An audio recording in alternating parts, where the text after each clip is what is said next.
Yeah. Okay. Good evening, everyone. I'm Daryl D'Souza, and I will start first with a little bit of introduction into my own journey of suffering from sickness and healing from it. So this started in 1990 when I was in engineering college, and as you can see there, I started suffering from pneumonia, emergency medicine. I had to take steroids, allopathy, and that cured me at that time. But then further down, after drinking some mountain water, I got amoebiasis, and then related illnesses started uh, following one after the other. And obviously, I was on antibiotics, which also started damaging my gut microbiome. So, I mean, at that time, 1990, 1995, people didn't know much about the importance of the gut microbiome. So this went from bad to worse, candidiasis in my small intestines, then to the large intestine, amoebic colitis, and resulted in skin allergies and fungal growth, candidiasis as well. And of course, we all, always put in our best efforts to cure ourselves. So I was on continuous, I was on continuous treatments. First from allopathy, Ayurveda, homeopathy, and then of course energy medicine, healers, Reiki. I learned Reiki in the year 2000 also. I used to practice it daily, but even that did not help my condition. And towards the end of in 2004, I was so bad that I could not wear clothes because of my skin inflammation. I couldn't eat food as well, and the only thing that was keeping me alive was some allergy suppressant tablets, Atrax, if I remember well. That's what I used to have. But at that time, when everything was so bleak, I turned to natural medicine. And that's the first time I understood and started working with this word, integrative. So it was mainly the use of acupressure actually first that showed improvements within a week. And then it was organ cleanses with herbs, and then also changing my diet. So that kind of brought me back in just under a year's time. And it's been since 2005 that I have been teaching these aspects of integrative natural medicine. And for people, just, how I had come into all of this. So very serious cases that could not be treated by conventional medicine. When people heard of me getting cured, they started coming to me. And first it started with friends and families, and then the word spread. Uh, So after about 5 years of experience from 2005 to 2010, I was living mostly in Mumbai at that time. And in 2010, I came to Goa. But for 5 years, I was treating patients in Mumbai. And that experience gave me a lot of insight. And that's when I wrote this book of mine, Become Healthy or Extinct, which was teaching people how to reverse chronic illnesses with integrative natural therapy. And through these years, my bouquet of integrative natural therapies started increasing because I was talking more and more to people who were growing food, to naturopaths, to NG healers, to shamans, and the next step was in 2012. That's when I was invited to speak at the first World Parliament on Spirituality. After that event, I took up the position of the Secretary of the World United Doctors and Healers Association. So I was working at that for about 5 years, from 2013 to 17. And during my tenure there, I also curated and convened some of their continued medico spiritual education conferences, which I will show you a few slides later. And following that, my work expanded into wellness of the planet also. That means food, farming practices, soil, and the environment too.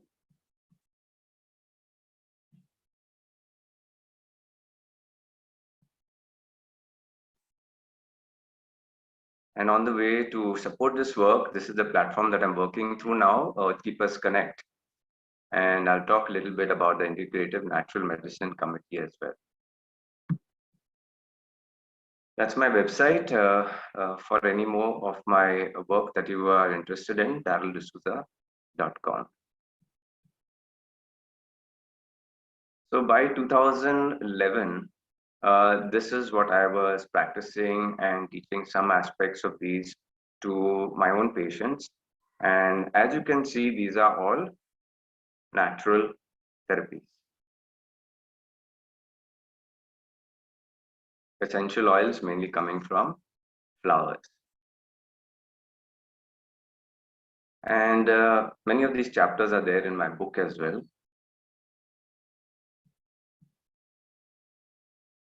And then I started, making these groups on Facebook so that more doctors, healers, therapists, energy workers, they could come together and, present all of their work and offer treatments. And these were platforms where people who wanted healing used to come. And we have now about 10 of these on Facebook, mainly for different cities. This is Goa, otherwise there's Delhi, Mumbai, Bangalore, mainly the metro cities in India. And so that's how my experience and interaction with different types of healers started increasing. And in 2013, that's when the first CMSE happened. I was co-convener with Dr. Yugandhar Golapalli from Hyderabad, who was the main convener and the president of the World United. So these are some photographs from the CMSE in 2013 and some previous photos on the left-hand side. Because the movement had not only started then, it had started in 2007 as NADA. You can see on the banner perhaps the New Age Doctors Association.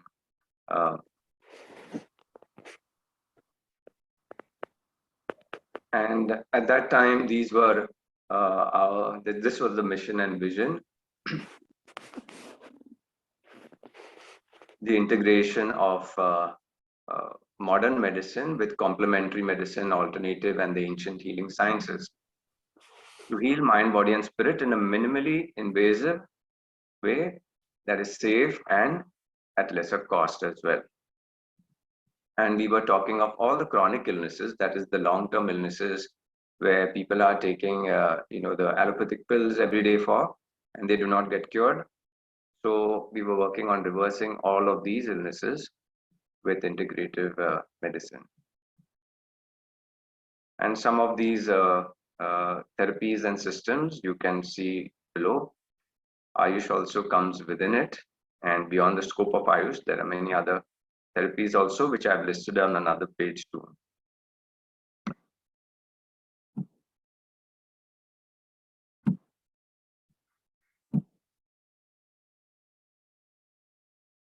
Yeah, I just request everybody to keep their mic on mute. Otherwise, I have to take a pause and do it myself. So this was the 2014 CMSE in Goa that I had curated and convened with all our healers and therapists from Goa. A couple of therapists came from out of state as well. And every year this would happen.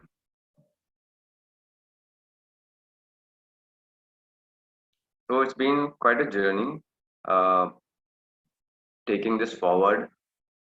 And we've come to a point now we're trying to take it into, action.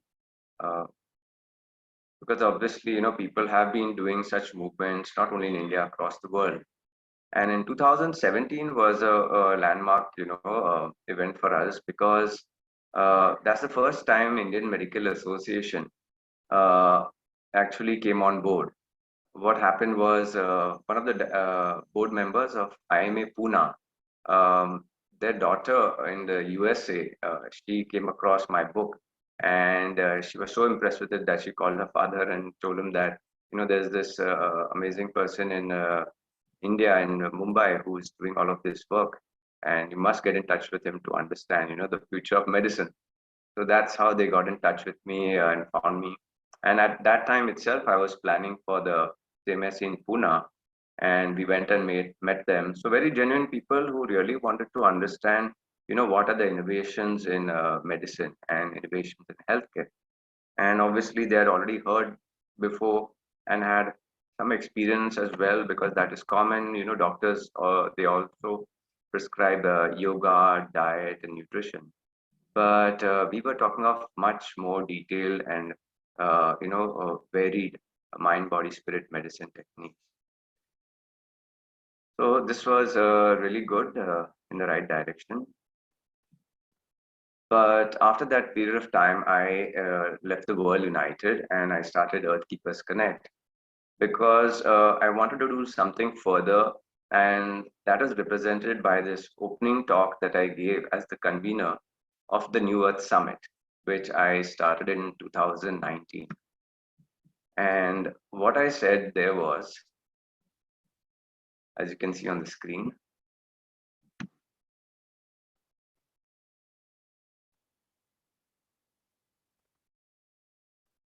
so by that time, it had become very clear to me, because I could see people practicing, mind, body, spirit healing at their own homes with their own therapists, but still some illnesses would continue to be chronic and linger on. And that's when I clearly came to understand it's the food that they're eating and the source of that food. It's this, a municipality chlorinated tap water that they're drinking every day. It is these air conditioned rooms that they're living in without sunlight, wearing footwear all of the time. So it's an unnatural environment for the human body. And all of the elements on this planet, the natural elements, are being destroyed. So that's, as you can see, the left hand side of the New Earth Summit. Healing only. So the first, it was a physical event in 2019. So on the first day, it was a 3-day event. So on the first day, we had wellness of mind, body, and spirit, that is personal healing. On the next day, 10 topics, 10 different speakers who presented. And we always have people who present who have already done the work and have got success. Uh, so we try to show those successes to the public and make the public aware, so that healthy movement can go forward. Then the next 10 topics on day 2 was healing your food, healthy food, and healthy farming practices. And then, of course, the third day was 10 topics on healing the earth, healing all the 5 elements: earth, water, fire, that is the sun, air, of course, and space is the entire, you know, uh, density that we choose to live in, and the EMFs and all of that. Um, so that brings us to our topic today, where we are first going to talk about uh, integrative mind, body, spirit medicine for ourselves. And then I will take you into the healing of the ecosystem as well. So, in this integrative model that I have been working with our therapists, even through the new 3 years of the New Earth Summit, the first part is diagnosis. So, we are looking, the first step is, how do you diagnose a person's mind, body, and spirit? And why is it necessary to do it at the starting point itself? It is necessary because then you will have cases like me, or you are already having all those cases in the world, where one aspect of the person is not checked out properly. And that goes, for me, it was lingering for 14 years.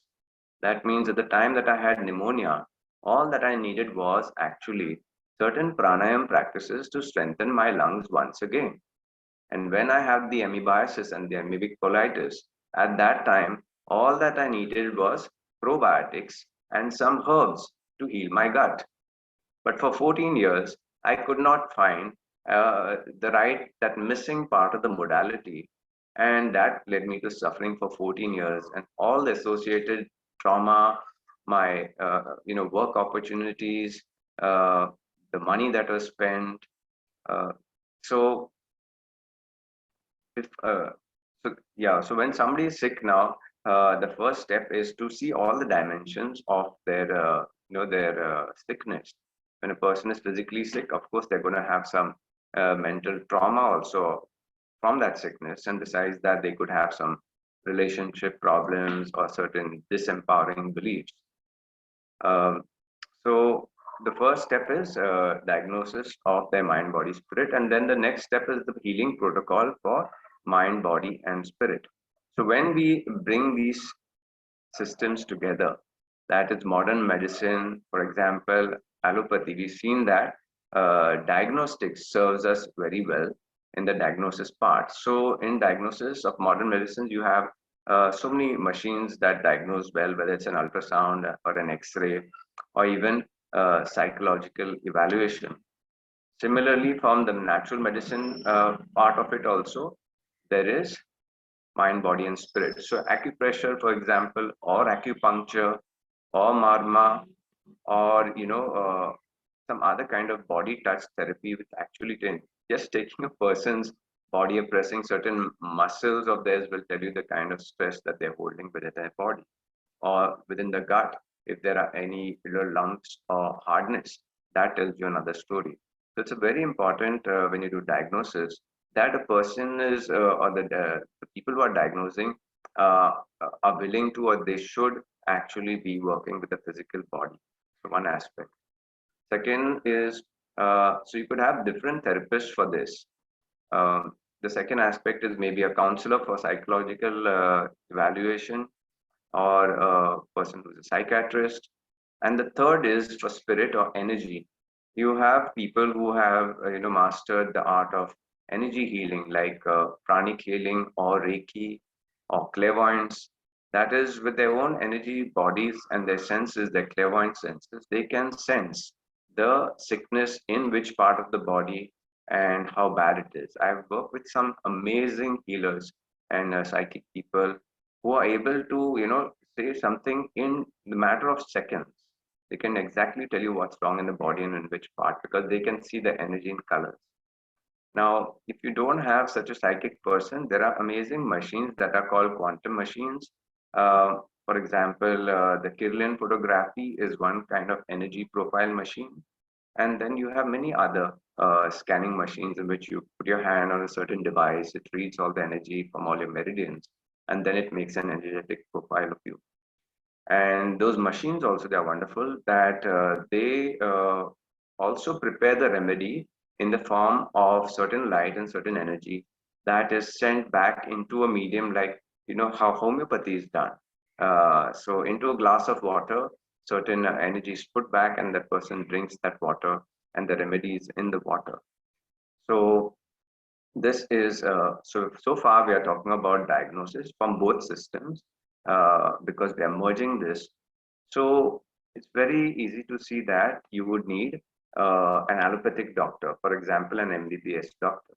Now, over these years from 2007, right, till 2021, we've had some amazing MBBS allopathic doctors who have come into the system because they believe that they also need to expand their knowledge in healing, and they really are looking to heal the mind, body, spirit completely. So they are the people who come and participate in these kind of systems. So for this kind of diagnosis, you may need one allopathic doctor, MBBS doctor, and I'll explain why. So first part, of course, you can understand it's for the scientific diagnosis. And then on the right hand side, you'll need a physical therapist, you'll need a counselor, and you'll need a energy this medium also as a scanning uh, aspect of the diagnosis. Then the next part is treatment. So this I'm talking for each patient, and I will just come to that on the next slide. So each patient is going to go into this uh, system, or it could be at one location, at one healing center, where you have these four disciplines there for diagnosis and healing. And it would work out to the advantage of the center if you have a medical doctor who has been practicing for quite a few years and they have also learned and mastered acupressure or acupuncture. So then you just need three therapists. If you have a counselor who is well qualified and been counseling people or doing psychiatric work for people, and they're also clairvoyant and they have learned either Reiki or pranic healing or crystal healing or so many things, then those two therapies, systems are combined in one. So you could even have, I've seen even just two therapists managing this entire system. But the important thing is the documentation. The diagnosis documentation, there has to be one document for the medical diagnosis, the second document for the physical diagnosis, a third, I'm just talking of pages, whether it is 1 page or 2 pages or 3 pages of the report. There has to be one section. So you could even have two therapists, but there have to be 4 reports of diagnosis. One is the medical system, then one is as per natural medicine, physical analysis, mental and psychological evaluation, and energy medicine diagnosis. That completes the first step of diagnosis. Then once a person has gone through this, then the next step is treatment. So generally allopathic, what we've seen is it's mostly used for emergency medicine. That is for acute trauma, or sometimes when a person is so sick that they are, so depleted of nutrients, then maybe some emergency intravenous supplements may be required. For fractures and accidents, you require surgery. And then in very critical cases, whether it's oxygen or some other life support system, these have all saved people's lives.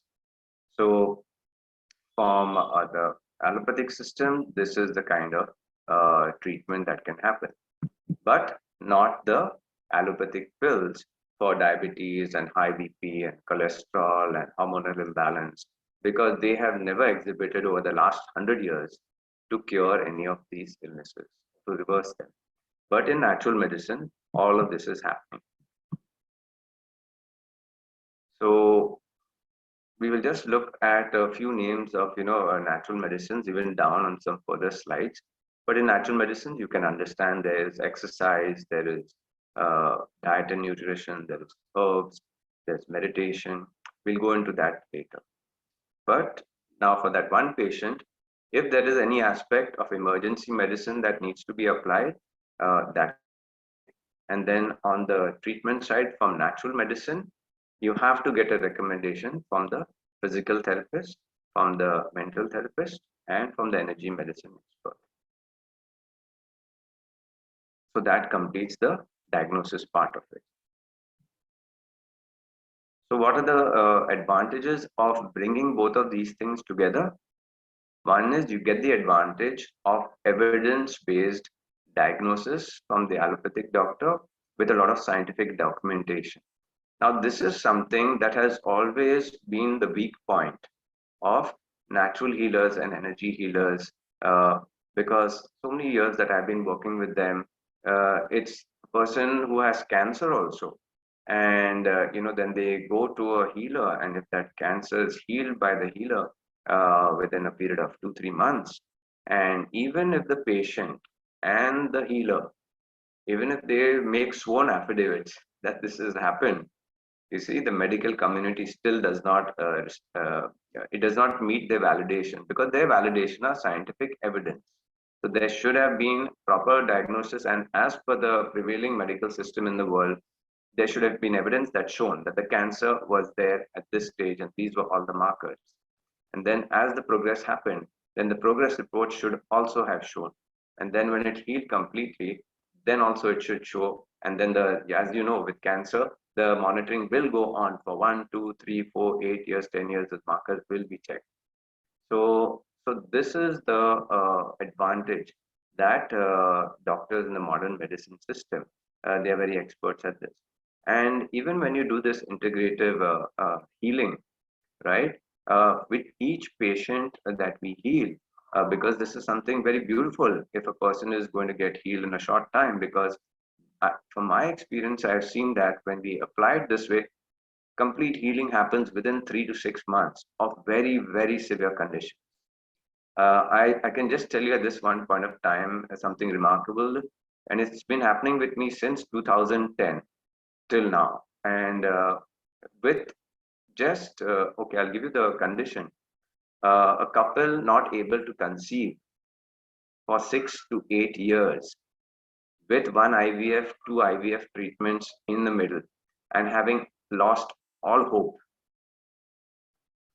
My first case happened in 2010. they got pregnant in 3 months. And this, I just remembered it again because the case was the same, and it's had been happening in between. So the case in Goa last year, the same thing. Uh, they had tried one IVF and then they had given up, and I put them on this, I'll just explain which modalities I use. Um, so I had told them not to try and conceive before 3 months. But it turned out that the wife's periods, the third month or 3.5 months, it didn't happen. So the husband panicked and he came to me and said, this is what has happened. She's not got her cycle. And then then he said, is something happening with the treatment? So I said, no, as long as you've been doing what I've told you, everything will be on track. Then they went and did a pregnancy test, and it turned out that she was pregnant. And back calculating the date, they conceived in 2 months. So now how did this happen? I did a correction in their diet, got them off milk and milk products. I gave them certain acupressure treatments that they were both supposed to do, and I gave them certain herbs for healing. So certain detoxes to be done. So such amazing things can happen if you combine the right mind, body, spirit treatment system, and of course, simple things for pregnancy, for sperm count, for example, is that guy should not keep the mobile phone in his front pocket, back pocket, in his top pocket, and all that. Those things we all know how these strong EMF devices damage. So that was also part of the recommendation. But this is why all this documentation is important. So now on the right hand side, the benefits of natural healing system is, of course, they are all curative sciences. You do not have any negative, any side effects. Then a lot of it is preventive medicine. When I say, it means we are teaching people what are the mistakes that you are doing. So basically correcting your diet, undoing the wrong practices in your diet. So that's education. Education is a very important part of this integrative medicine.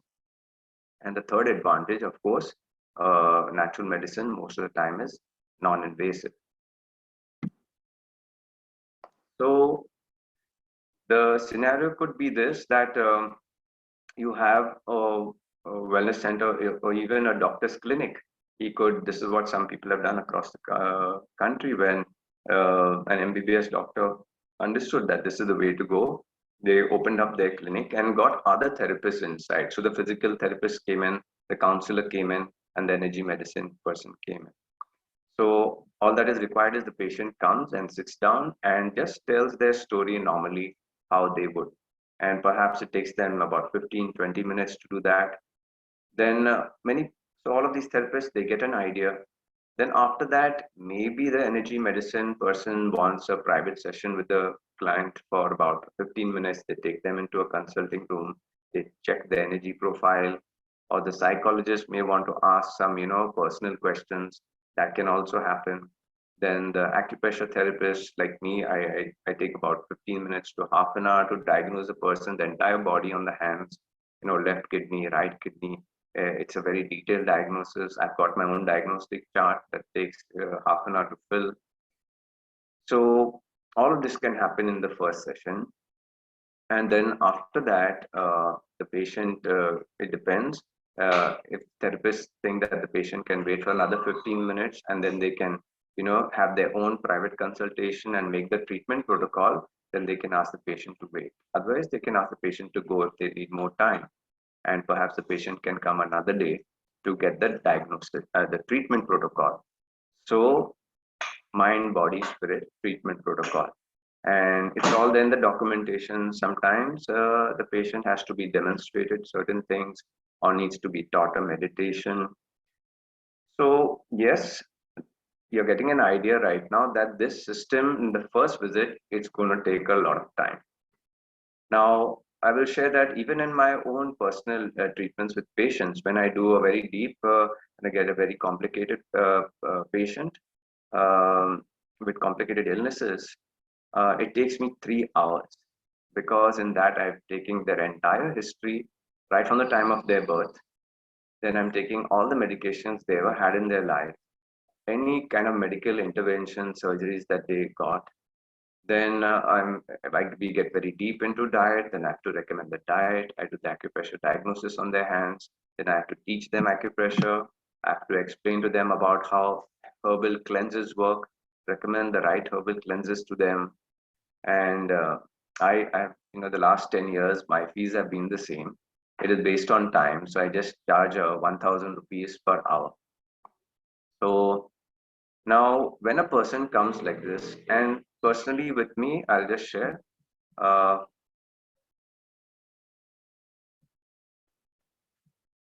yes. Uh, so when I came to Goa, in my own house, I started doing this practice. I just converted my hall into a space where patients could come and sit, and then two of my bedrooms into one was a consultation room, one was a treatment room. And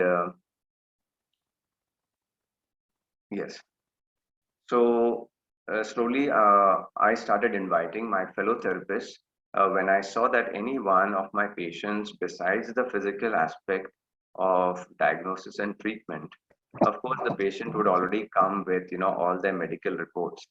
So the allopathic part was already done, and I had a couple of allopathic friends. If I felt certain diagnosis or certain maybe an X-ray or something was required, I would just talk to them and send the patient to them, and then they would. That part of the diagnosis would be done. And so this is all that you require. Just a few friends who are doing these modalities in your locality. You can start talking to them about this. And so sometimes what happened is that all of them would not come to the house. The patient would come to me first. And then I would spend a 1 2 hour session with them. And then I would give them an appointment after consulting with my friend, whether they were a counselor, an energy medicine therapist, and the next appointment would be with them. And they would go to their location. So even that kind of a format can be done. But it's best, if you want to do it in a professional way, that you designate one place. So you don't give the client the trouble of traveling here and there.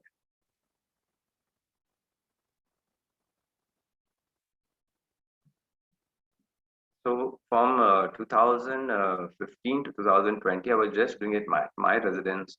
And then from 2015 onwards, I got a bigger property from a friend. I took it on rent. And then we had a much bigger space. It was 4.5 acres with big halls and consultation rooms. We were going to build a much uh, more consultation rooms than what we had, just a couple of them. And that's where all the therapists would started coming in. But then in between, because of the pandemic, I had to shut it down. But here, as you can see, the healing modalities had started expanding as my vision started expanding. So in the center, we even started a greenhouse where we started growing organic food. I started doing the organic market, the earth keepers market. So all of my friends who were growing organic and natural fruits and vegetables and all of that, they would come to the market. So my patients would also buy healthy food from them. And then all the other aspects, as you can see, a meditation center, uh, movies, not only for entertainment, but deep spiritual movies, movies about the healing of the earth, about natural homes, about water harvesting. So a lot of education also started happening because now we expanded from healing just a person's mind, body, spirit to healing your soil, your water, and your air and your homes also. So now thinking about it, yes, the cost, of course, is going to be higher uh, at the first time, and maybe each therapist is going to charge 500 or 800 or even 1,000 rupees for their consultation and recommendation. So yes, you could have a person spending between 4,000 to 5,000 or 6,000 for that consultation and integrated treatment protocol. But always remember that because you know patients are going to ask you about the high price. then we have to just bring them to the reality that for how many years have you been having this illness, and how much have you spent so far on it, this thing that has got unresolved, that you are come to the point where you need, so many dimensions of your health check. And you will always get the answer, yes, I have spent 1 2 3 lakhs over the last 5 6 7 years. So in comparison to that, this is much better.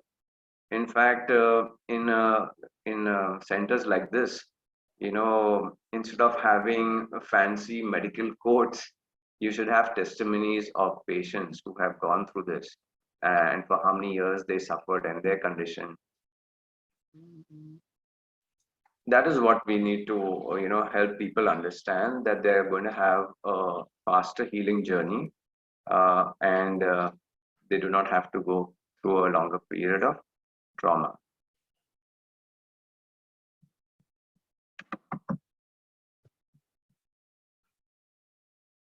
Now, the second thing that I want to talk about before going into how we will implement this is this.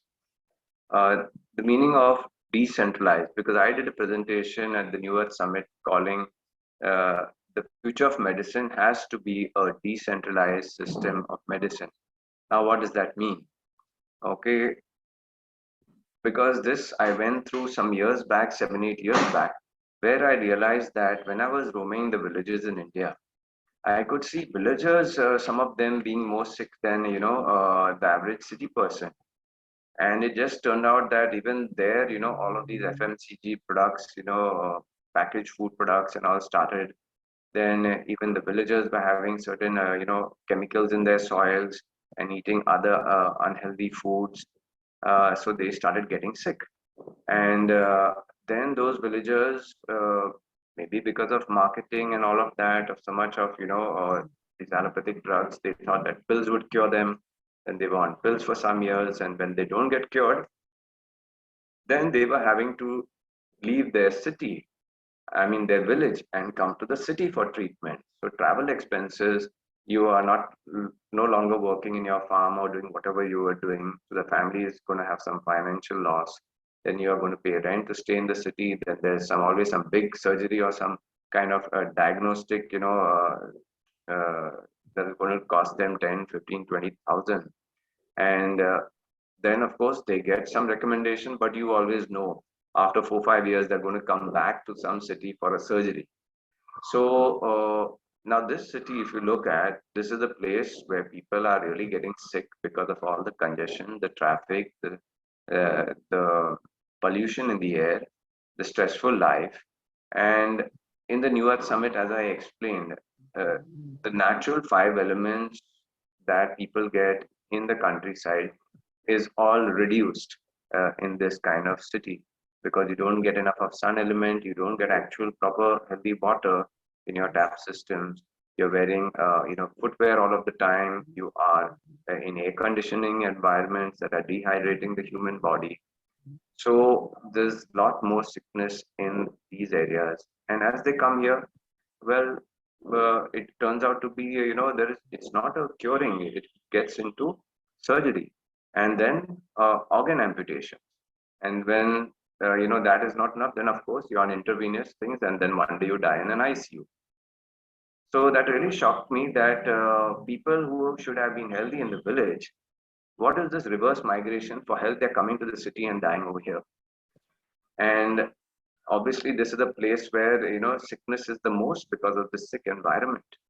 Whereas healing actually happens only in the countryside, because in that side you have pure water, you have pure air, you have lesser traffic, lesser pollution, easier life, more nature around you, more community, arts and culture. That's a healing environment for human beings. So it became very clear to me that this is what people are doing now. People who are sick in the city are going to, for example, in India, they're going to Jindal Nature Cure, or any nature cure place that is somewhere in the countryside, because it is very clear that that is the real healing environment. So that's what made me really understand that we have to set up these integrative natural medicine centers mostly in the countryside, because the environment over there is healing. And the second thing is, we have to stop making these cities more toxic. Of course, you can start a integrative natural medicine center here as well. And I'm just hoping that you get actually organic or natural food here. I'm just hoping that you get natural water here. And so from that itself, there are limitations to how effective the model can be in this place. But definitely, we can start it here and do our best. Now, something that about these cities, like I explained, there are places where people are getting sick. Uh, in some presentations of the New Earth Summit, I gave this clear picture of how these cities have been made. They are basically, I call them the 6 zones for humanity.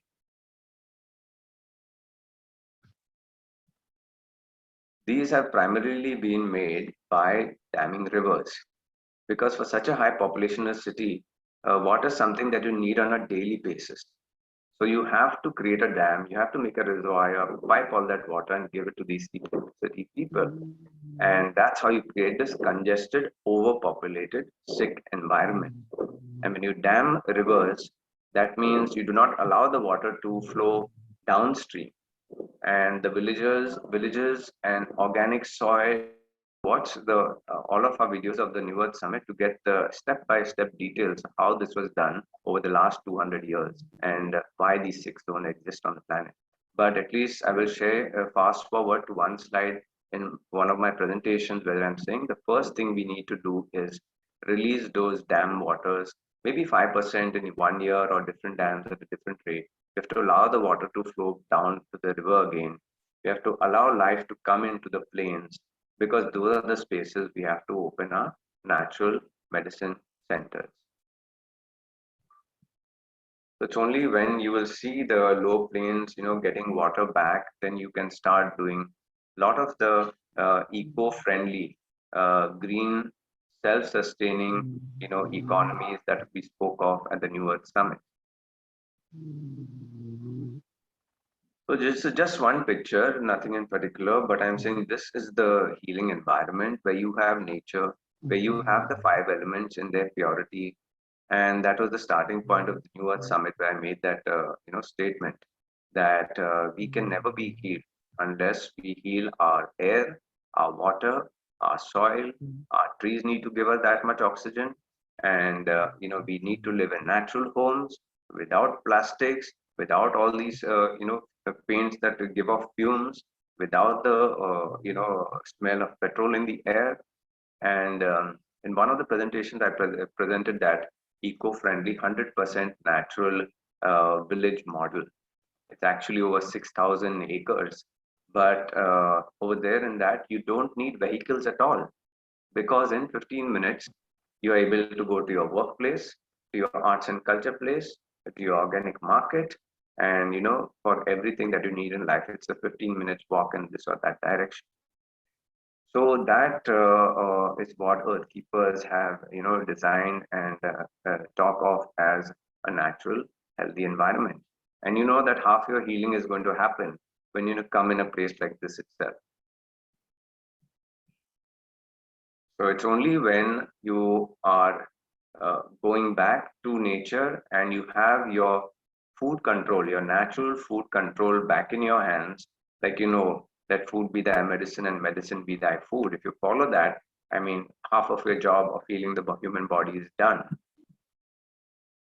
So we need our food back in our hands and not in the hands of people who are running a business and put poisons and toxins just to make money and give us something that they call food, but which is not actual food. So if you're going to be living in the city forever, you have to understand that you are going to be part of that system and you have no escape. You will never have, you may say, I have the right to healthy food and there may be an organic counter, but you know that how often you come into this section of the mall where you're picking up all of this stuff. So it's only in the countryside that you can have your herbs back in your hand and have your natural medicine system in your back in your hands. You can never have this in the city, and so much of course, there are companies who are making herbs, and giving you supplements. But again, that has also got a lot of transport, a lot of plastic. I've explained this on the summit. Even these wrappers of the medicine, the aluminum is coming from digging holes in the earth. The plastic is coming from making holes in the earth to take out crude oil. This is why we don't have more than 25 years of future on this planet, whether it is oil, whether it is minerals. Uh, this kind of thinking and model has kind of killing the planet. So it's only when people with very natural organic ideas get together, and this is what we are talking about now. Let us have very follow a natural wellness system, natural food system, natural living system, and start making our own spaces. This is just a random picture of a space where we can see that food is also accessible. You can have your different things, whether it's some manufacturing unit of natural materials.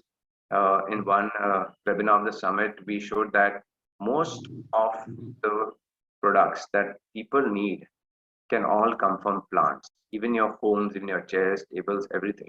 So a plant-based system is something 100% doable for a natural, healthy life. Now, another aspect of this, what I had, made a proposal to the Goa Tourism Development Corporation in 2016. And there we had proposed 100 to 1,000 integrative natural medicine centers in Goa. And the proposal was because in Goa, there are many Portuguese villas that are big homes. They've got about 6 to 8 bedrooms and a hall that can sit about 60 to 80 people also. They have such big halls. So we said that those old, heritage homes that are half locked, a couple just because all their relatives have migrated to USA and to Canada and to Dubai and whatnot, they are using only 2 bedrooms. And the 4 bedrooms are locked up and getting cobwebs. And they're having no visitors also. Why don't we make that a wellness center? We will pay them rent. We will refurbish the home. And just, few healers, therapists, and a doctor from that locality can make a natural wellness center there. So it's the therapists themselves who can do the funding.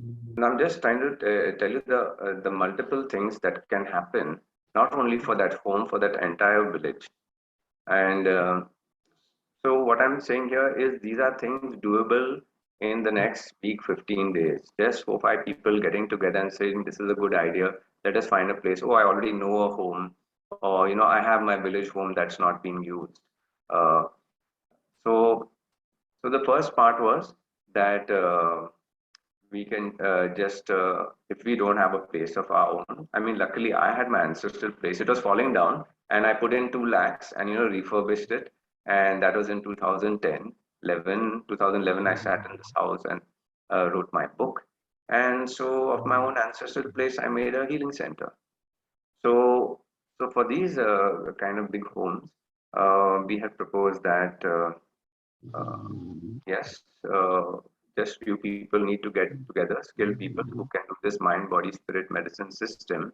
And they can rent this place, they can refurbish the place. So that means the household will earn an income first. Then obviously to do that maintenance, you will be employing 1, 2 people, maybe a receptionist, somebody who does work with you online or advertises your center. Then you'll have 1, 2 cleaners in the place. And so you'll be creating local jobs also there. Then in that center, even if you're a foot reflexologist, you may start, training an assistant to do the acupressure or foot reflexology sessions for you. So you will create more therapists in that area. So there's a lot of jobs and employment will increase. Now, when you take this forward at the state level or it becomes a campaign in your area, then you find yourselves aligning with your organic farmers because this is part of the system, right? And that's why I started the New Earth Summit where all of our experts came together. And then to create this entire ecosystem, we were talking of water purification projects, recycling projects, then natural homes, more organic farming, more herbs to be made in the state for medicines, Then more parks.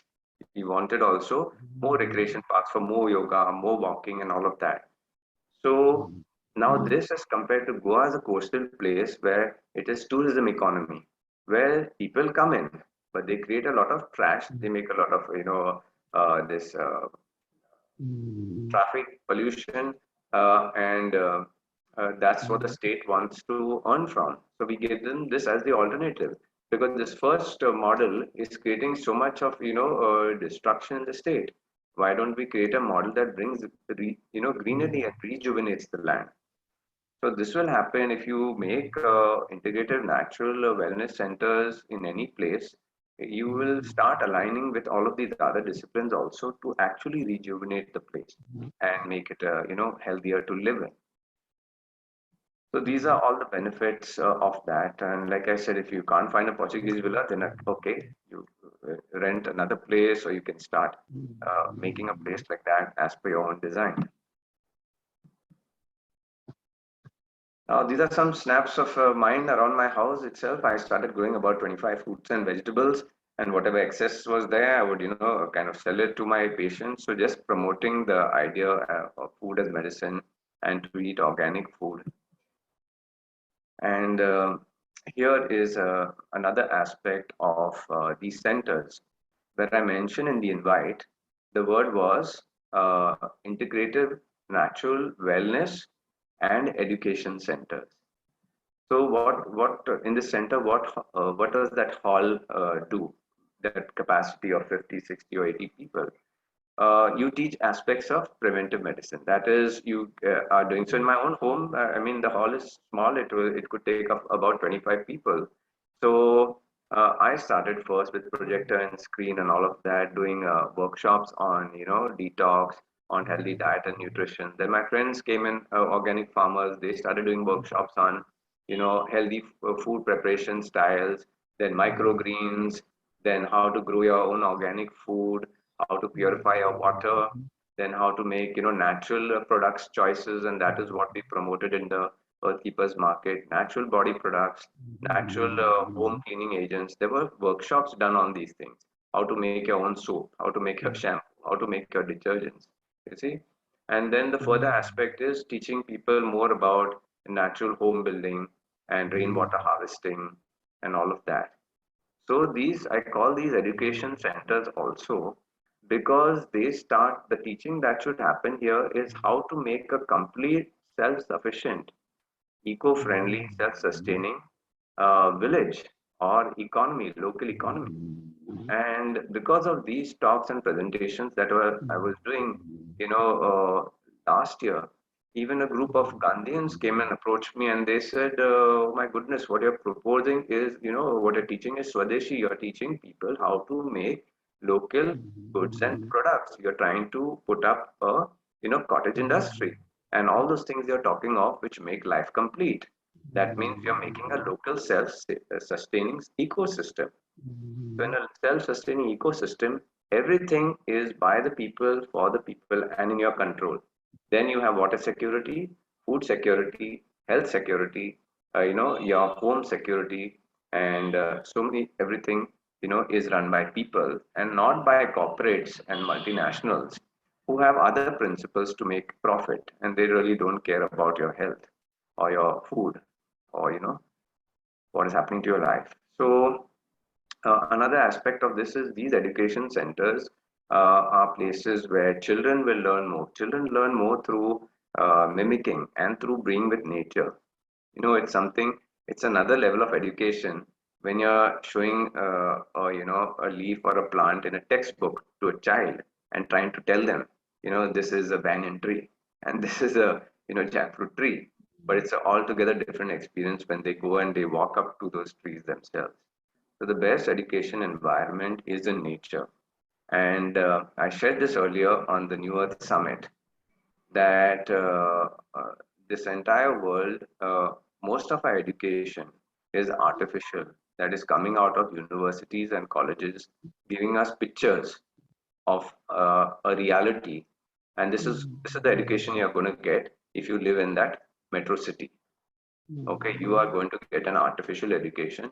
And in those institutes, all the sciences are manipulated for the business profit of that system to keep that system running. So, but in the open, in a decentralized way, where you can interact at such centers, in organic farming, your children are brought up and they will get the real education. They will know, what is food, how to make food. And if any of you all have already known the Steiner and Waldorf, Rudolf Steiner and Waldorf education, you know what I'm talking about. It is by the time children are about 15 years, they know how to grow their own food, they know how to make their own home, they know how to cook their own food, and so many things, make their own clothes, depends on what arts and crafts they choose. But that's the capacity of human beings. By the age of 15, 18, we do have the capacity, if we're in the right environment, to be entrepreneurs, literally to be entrepreneurs at the age of 20, to start our own businesses. But by being in the city, all of this education is cut off for you. You are made into a rat who's going to run the rat race. Because in that city, you cannot make your own water, you cannot make your own food, you can't even make your own job. You have to work for the system. So, so this is the importance of the wellness centers being education centers also, because this education in my previous slide of the New Earth Summit, we are educating people to not only heal themselves, but to heal their land, their food, the air, and this entire planet. So even making a natural home, part of rainwater harvesting and all of that is healing. So this is what we were doing at the rejuvenation center when we had the biggest one. Just on one day itself, I had made 52 health programs for the entire year of 2020, and because of this pandemic, I had to. Unfortunately, 15th April was the last one that I did. But we used to have this health program every week. Of course, every other day of the week, another therapist could do a program. So this one was reversing obesity and diabetes without exercise and integrative natural therapies, a workshop. I just put that word there to bust the myth that to lose weight and to get rid of diabetes, you need to do a 1 hour in the morning or 45 hours minutes in the morning and 45 minutes in the evening. So no, that you don't need to do that. Moderate exercise, which is you're moving around through the day, that is good enough. If you know the right science of integrative medicine, how to do it, you will achieve it. If you don't know the full science, then you'll have to compensate by that kind of exercise and all to burn fat that is coming into the system. So wonderful days we used to have a health program, after that organic market, after that some fun and people participating, then jumble sale, and then this every yeah, those evenings we used to have movies on health or environment, because this is the education that needs to go out to people. And then of course some healthy dinner, whether it was oil free, dairy free, or vegan dinner, all of that. So these are the beautiful things which people, we ourselves have to curate, and we ourselves have to give to the public, and there's no limit to the creativity. Now, I'm just coming here to how we set up the system, but the current scenario that we are facing in the world.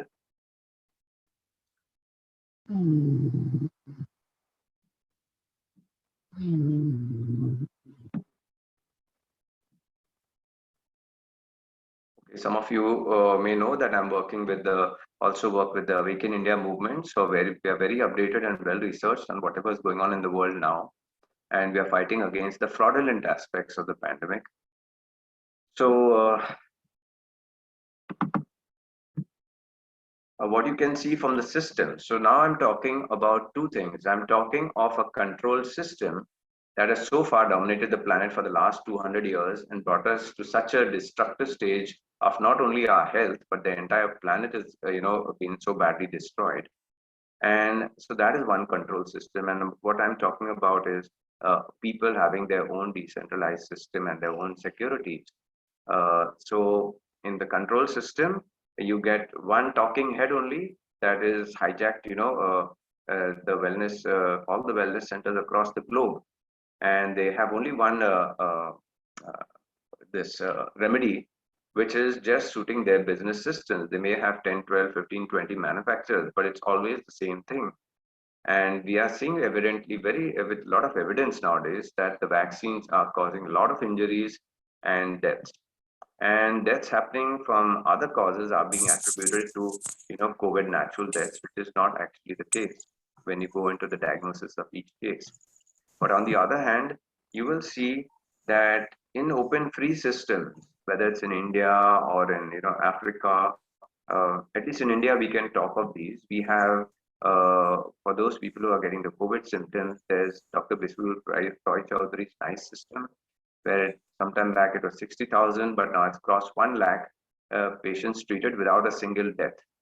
So this is the highest performance in the entire globe.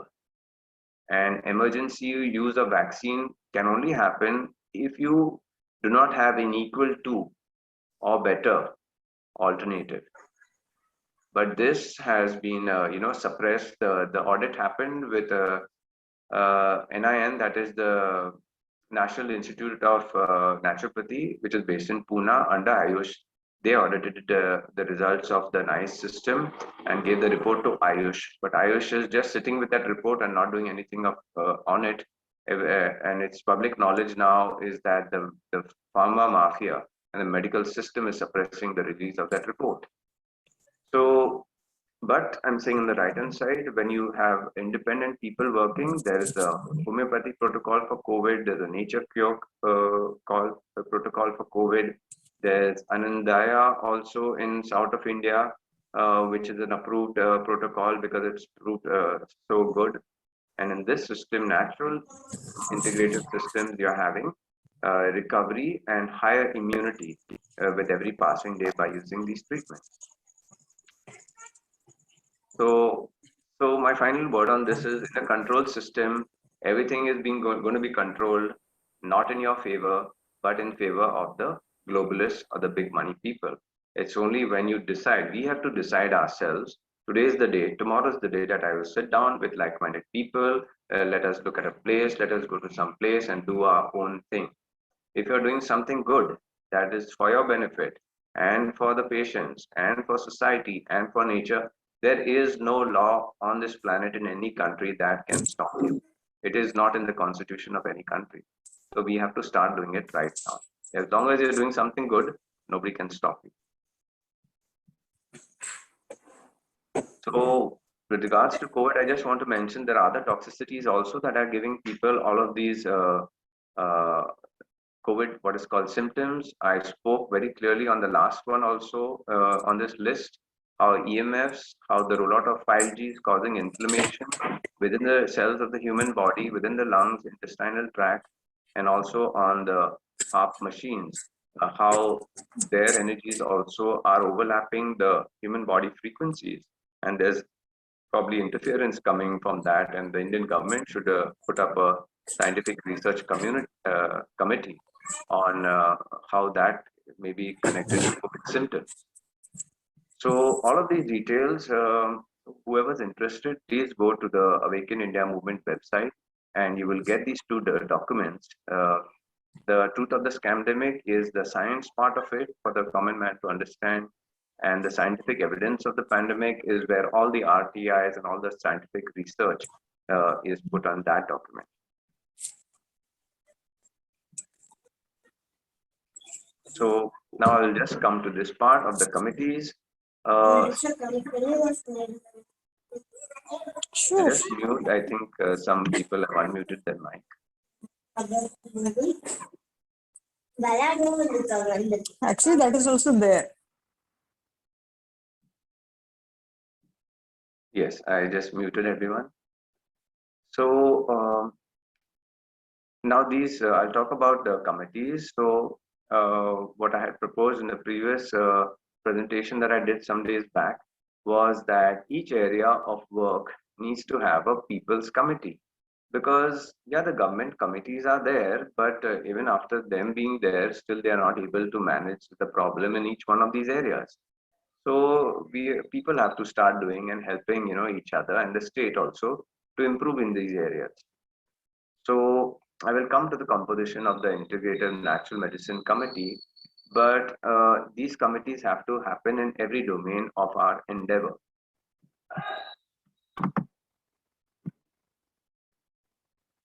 So the route to this is the system that I've just structured, and all of my friends are kind of participating.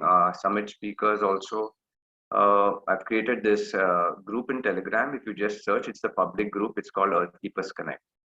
Please join that group, and that is where we will start sharing all these sciences in our next program and the design of how we are going forward. And you can always visit our website also, the newearthsummit.com. That will give you all the sciences that we are taking up. And the last 3 years of the summit, of course, it's that's not the end of the science. Science keeps on improving, and more things we have to share. In the second year of the summit, since there was COVID, we had it online, and we had one webinar every day for the whole month of November. And in each webinar, we had 3 to 4 panelists, and it was 2 hours. So a lot of learning happened in each one of them. So 30, webinars in the second year and 30 webinars in this November as well. So a lot of science, and the second part was Q&A with the audience. So a lot of, questions were also answered. So in this structure, what I've said is that it's already there on our website. I will give you the website address.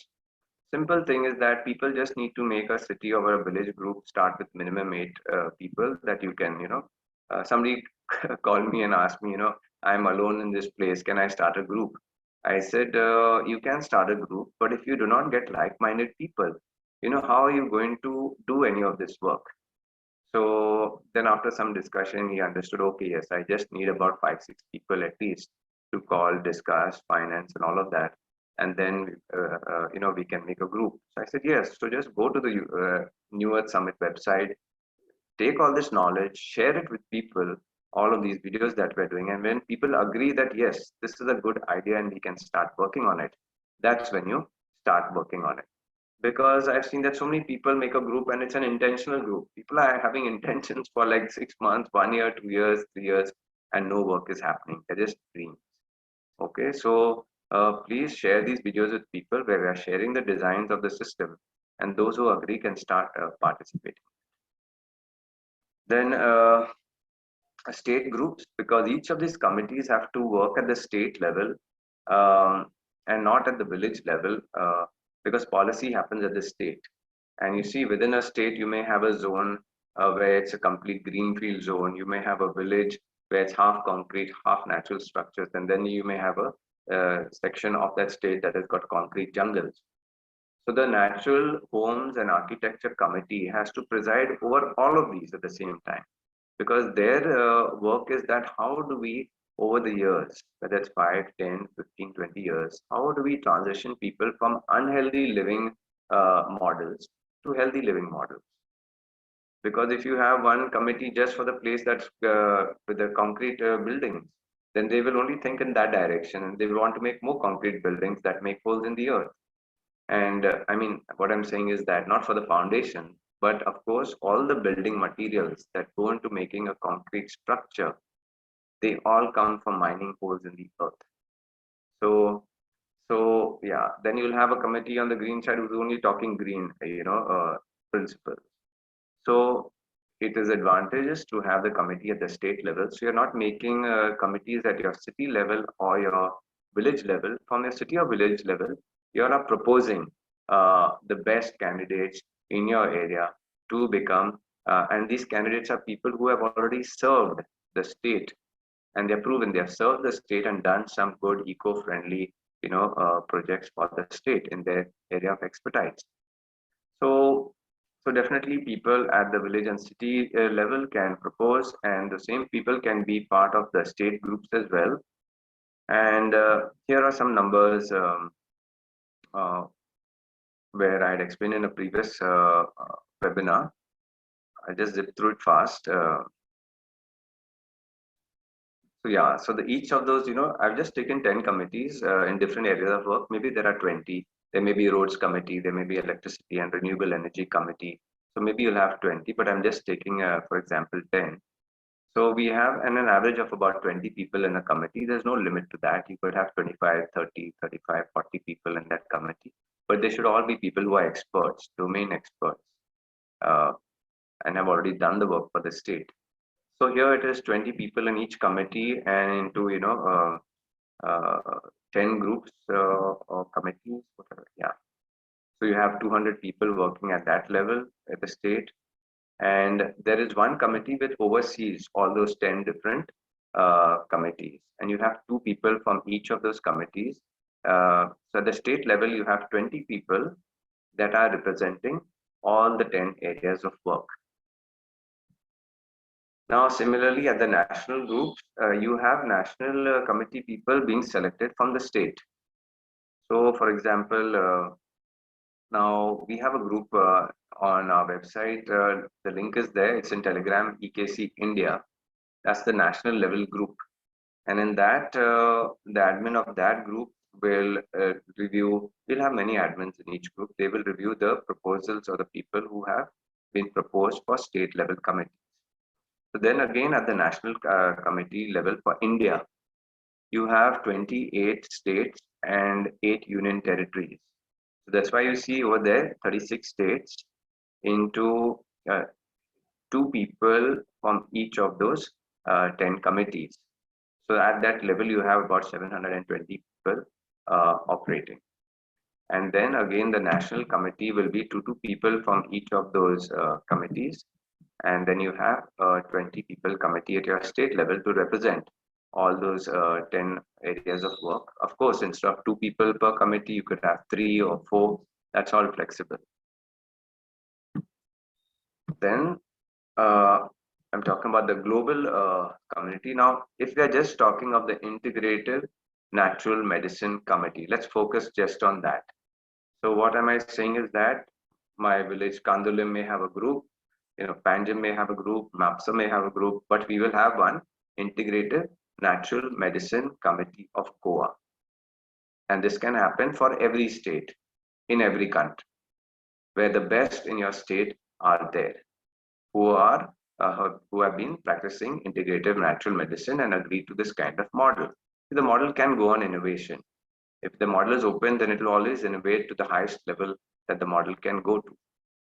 Now, so I'm saying it will be the Integrative Natural Medicine Committee of Goa, and like all other states, and 2 from our committee in Goa will be represented in the national committee, and then from that national committee, some of those will represent at the global level. So you will have the Integrative Natural Medicine Committee of the world.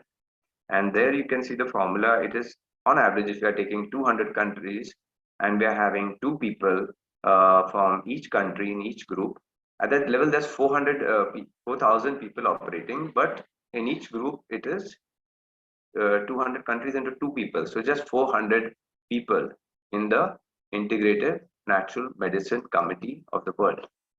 And why is this a truly people's representative? Because if your village guy was so good with his years of service and his science, he could even be there on the global committee of the Integrative Natural Medicine Committee of the world. So this is truly, people's kind of representative. And these are all people's committees.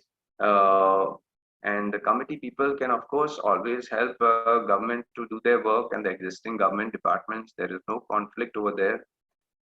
And I will share in another slide certain aspects of the committee.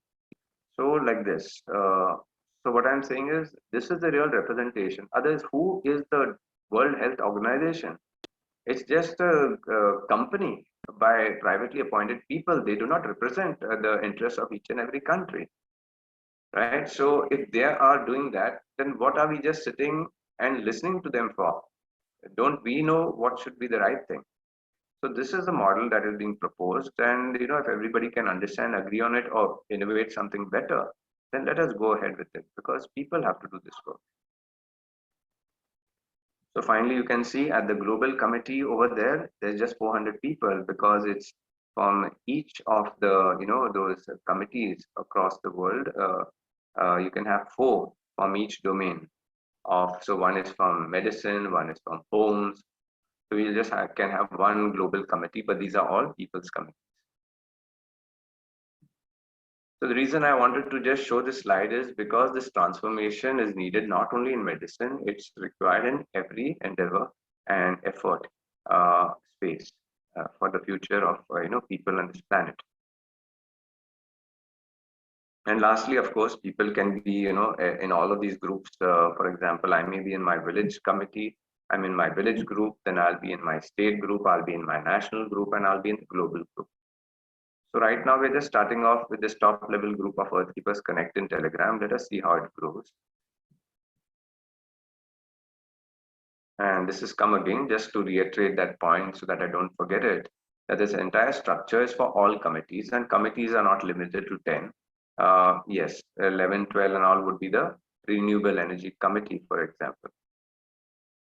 So, but all these committees will happen when, so what is our work? Individual person work right from tomorrow. Please take out a piece of paper and start putting down the best people who you think in your state should represent this department, and start getting a group of people and proposing those people to form this committee in your state. That's all. Because once these experts come over there, then they will start ideating, and because they have a lot of experience, they will ideate for you and give you an improved version of this integrative natural medicine model that I'm proposing so far. Right? This is what we have managed to do so far. So the first step is not trying to, as a common person or just a health practitioner, trying to make this model, even better and spending time on it. No, I'm saying that's the second step. Right now, start finding the experts in your state for your area in which you work. If it's natural homes, then try to find that and start making these committees for your own state. And then that committees will start, bringing out all the innovations and what can happen. So here are just some of the things that we discussed in the New Earth Summit webinars, some principles of the committee. You will always see this later also in the recording. So we want experienced people who have done their solutions which are eco-friendly. Very easy to start that committee. The state admin of that state. You see, right now I'm the state admin for all the 36 states in Telegram that I've made. I'll show that to you on our website. Of course, when there are competent people who I can see have the experience and all, then I'll make another admin in that group, and those admins will create the committee groups. Each of the 10 or 12 committee groups for their state. So right now we're using Telegram because that is something that's usable. And in future, as we get more and more concrete, definitely this can all go into a very well structured website. And if you can understand the scope of that website, it is designing the entire network and resource managing structure for this entire planet. So that's a lot of big work. So till that time, we can use Telegram. So people who go in the committee, of course, they would always invite high caliber people of their who they know are ethical, and they will try to bring them in. So nominations happen, and then acceptance to committee happens with 2/3 majority vote. If people in the committee are found to be unethical or do anything wrong, they can be voted out. And an informal committee can always, become formal as a registered society after 3 months when they get their functioning in order and they make their memorandum of association. And this point is just that, even president, secretary, treasurer of a society cannot have any express powers because these are all domain experts. Everybody has the same amount of vote. So this is the work that they do. The committees in their domains, they review the current, for example, the health policy in the state, or the way that COVID is being handled. Or right now we're trying to set up these centers because so many people are getting vaccine injuries that we have to start setting up camps for people to detox from all of this protein, spike protein damage and all of that. So this is what the committees have to do. They have to basically help people and help in the state proposing new projects. And this is very important. all the new green technologies, education programs, events, and campaigns for them. And of course, if the state is, of course, we know that the state is not able to manage these things. That's why we're having all these problems. So when the best people get together, definitely, I'm sure they can help our state also execute, the good projects in a better way. And of course, so these are principles anyway of the integrative natural medicine committees also that you will set up. And then once in a month online, meetings with medicine committees from other states for, knowledge and procedures and all transfer. Now, this is where I've put up this information on our website, earthkeepersconnect.org. There you'll see the global website. In there, you'll see the link to come to India. In India, you will, yeah. There's the connect link also for our global group of Earth Keepers Connect in Telegram. Then you'll find the India group. Within India group, there were some existing old WhatsApp groups, but now we are all moving to Telegram. So you'll see all the Indian states, and under some of the states, you'll see the cities. So you just go there, click that, and you'll get the entry to that Telegram group. So once you're in that group, you can see who is there in the group, and people have the authority to add their friends in their own village and city. So you can do that as well. The links to our healers and therapists groups on Facebook. If any of you all want to get in, if that's in your city and you want to connect with healers, therapists, and doctors in your city, please use those links. And yes, just to wrap up once again, go to our website, earthkeepersconnect.org, and you'll get the links over there. You can make your own city group until you have about 8 members who can work along with you. And once you make that group, you can let us know. We consider it official only once we have looked at the members in your group and then put it on our website. This is just to validate that authentic people are there. That's all. And this is the activity that I shared. Right from tomorrow, you can start figuring out who are the people who you want to nominate in these committees.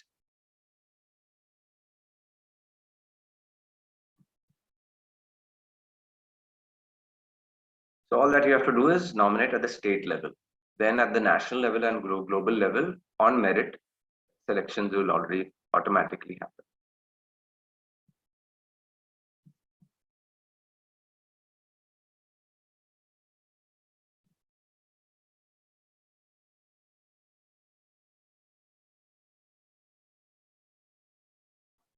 So we know of the current crisis that's going on.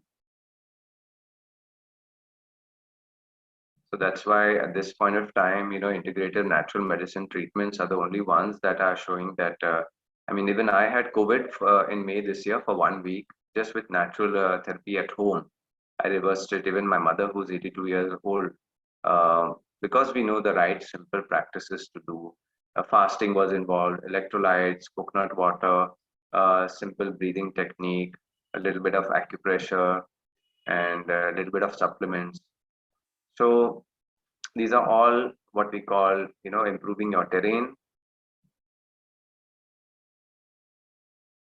This is what I spoke about today.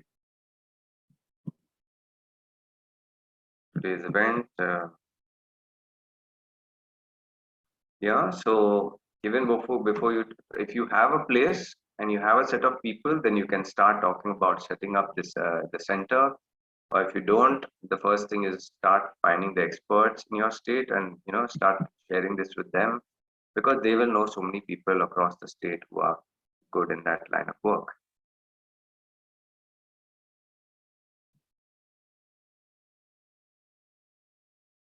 So people who propose at a certain village city level, they should also be at the state level, in their state level group, so that the people they've nominated are there and they can interact with them there as well.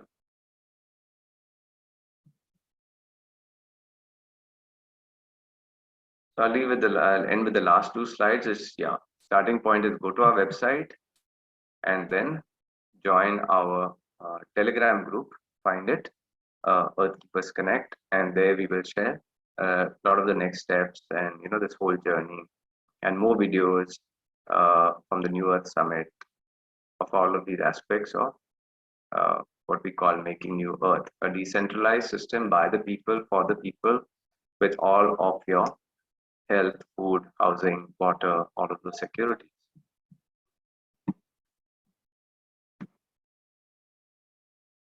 So that is what I wanted to present. Sorry, it took a little longer, but with these electricity cuts too. Now I'm open for questions. Anybody who has any questions, first I would like to deal with questions. Then I would like to people who have suggestions or new ideas, those people can speak. So first, anybody who has questions on this? Yeah, Daryl, I would like to ask something. I'm Vipin Bali from Delhi, Noida. Good evening, Vipin. Yeah, good evening. Remember we met at Delhi also, Gandhi? Yes. Yeah, yes. Yeah. Daryl, I have, we are coming up with one such project. It is a small one. Hi, Daryl. Garvin here. Sorry, Vipin is Daryl? speaking. Could you please? Yes, Vipin. Okay. Is it okay now? Can you yes. hear? Yes, Vipin, can hear you. Yeah. Daryl, we are coming up with, we just initiated the project, like I've got some lands in Uttaranchal, and I have got few like-minded people who want to join it, because actually they would be owning that piece of land and then would be staying there based on the conscious living concept. And we heard your this approach also, so I was interested to integrate both the things. So I just wanted to know, for like one center you have in Goa, any case study we can do like before we take up the project? Yes, so right now I have not yet restarted the center. I'm planning to start it in January because I got so involved with all of this COVID work and all. Yeah, but that's the idea. Once I restart, or anybody who would like to start this, if they've got a center, then we can form a think tank and a group, and I will share all the details of how this center can operate. So we will share the science and technology there, and once we start operating and put all the operational details in place and start taking patients, within 3 months we would like to share that working model with others. So I will always there are a couple of documents I've already made, but we can make those detailed documents and keep on sharing them with people who want to do it in other places. And when people come across certain hurdle in their place, then they will ask some questions which will help us detail some more things in the document. So I'll just answer a question that's on probably everybody's mind, and I forgot to mention it when I was talking of the integrated model.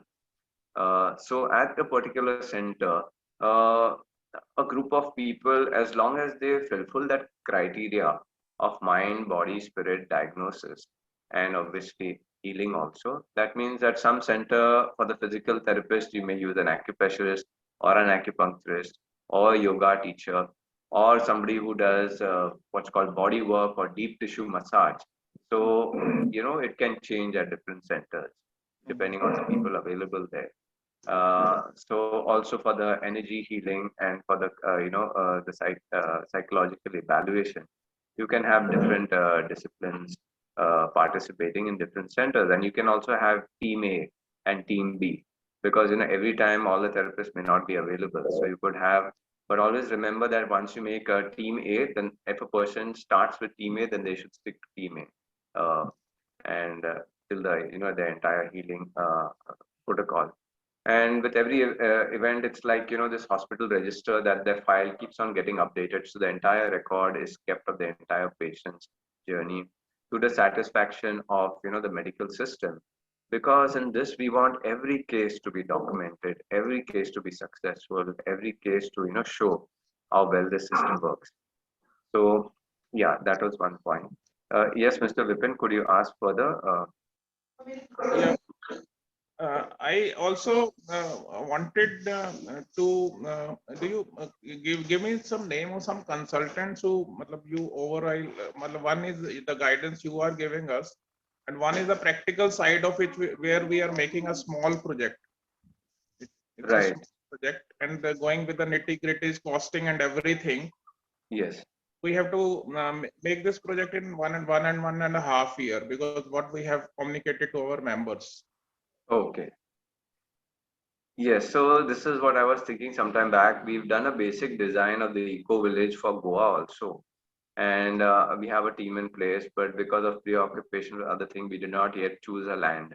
And so we can form a group like that. We can decide the platform, whether we can start on Facebook as an interactive group where we start sharing the basic design, and people keep on innovating, and more consultants come in and give improvements to that.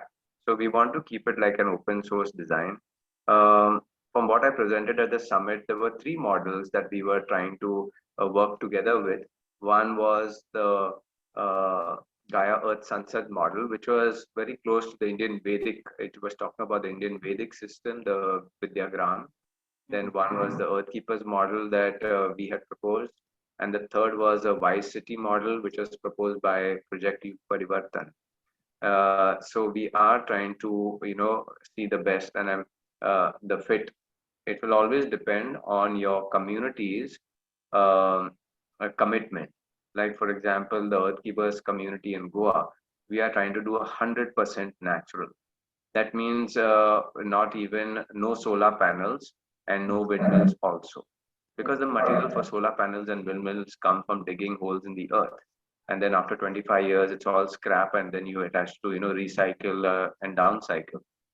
So it depends on the kind of I hope if you have not watched, please watch those two videos of the New Earth Summit that were there in the link of this invite, and then you will understand your community, right? What is their commitment? Are they committed to no more holes in the earth? Okay, so that is the this basic design. That's the one line statement, opening statement of a 100% natural community. So you decide that what caliber of people you have, and according to that, I think there will be 2-3 levels of design. The model which you at the summit which we attended, that the scales are different. The scale which you had given, and because the land was in 1 acre, I presume that time you told, na? But here the lands are No, slightly. our minimum size was 1,000 acres, and the ideal size was 6,177 acres. So anyway, we will get into detail of that later, right? So at least for a start, this idea, I'm just proposing that we could start a Facebook group where we start sharing all of these details. And this dream I've had since the last 5 years, that we will start as a Facebook group, we will put our basic model, then other people will come, inspect it, improve it, and we'll be in an ongoing process. So let's start like that, okay? Thank you. Good evening, Mr. D. Savja. Good I'm evening. Venkat Rao from Hyderabad. Yes. I run I a am wellness hearing. center in Hyderabad.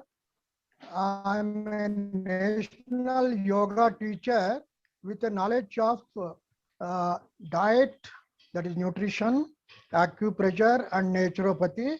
I'm running this center for the last 5 years. I attempt to cure all diseases through glucose imbalance, hormone imbalance, and microbial imbalance. I'm a follower of Dr. Khadar Wali.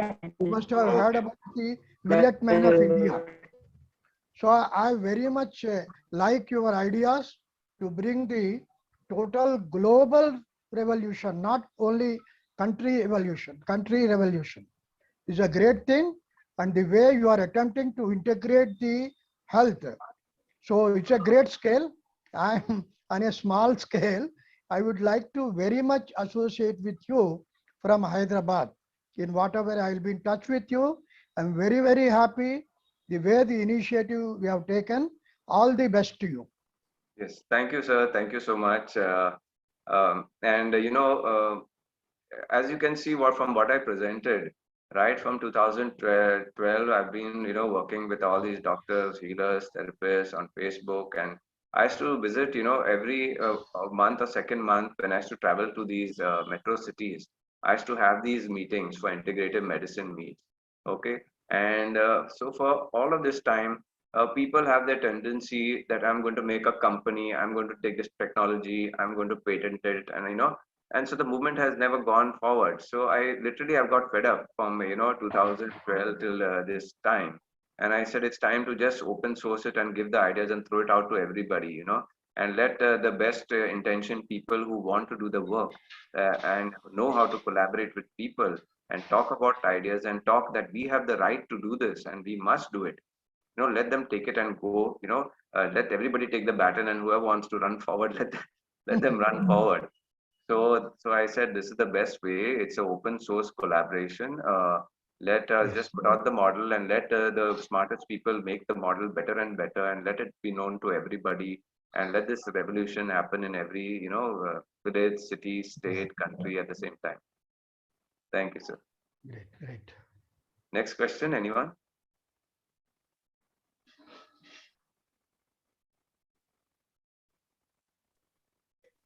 Hello, Yes. am I audible? Yes, Paddy, you're audible. Yeah, hi, good evening, and it's an excellent presentation. Thank you so much for taking this initiative, and I mean, it's very impressive, and I understand that you've been working from 2012 onwards, and it's a great journey, and I totally understand the significance of whatever is being put together and what you're talking, and I'm aware of all the aspects that you talked about, but I'm still a newcomer, and I'd like to contribute. Having said that, I just wanted to know that I'm from Bangalore, okay, and I just wanted to know which are the stakeholders that you are actually willing to make it a part of. I'm not talking about individuals or like-minded people. I'm also talking about other players who are as organized like a government. And if there any scope that you want to include people who are, because people in the government are also individuals, right?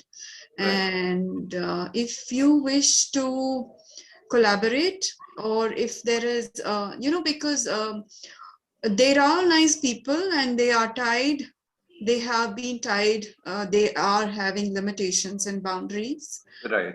Individually, if we know people who are, willing to contribute, will they be is that an inclusive kind of approach? Or, I mean, I just wanted to know your thoughts around including different people from different stakeholders from different parts of life. Okay. Apart from being individuals, I mean, every individual would be associated some capacity or the other to different organizations or, whatever it is. I just want to know your thoughts on that, please. Thank you.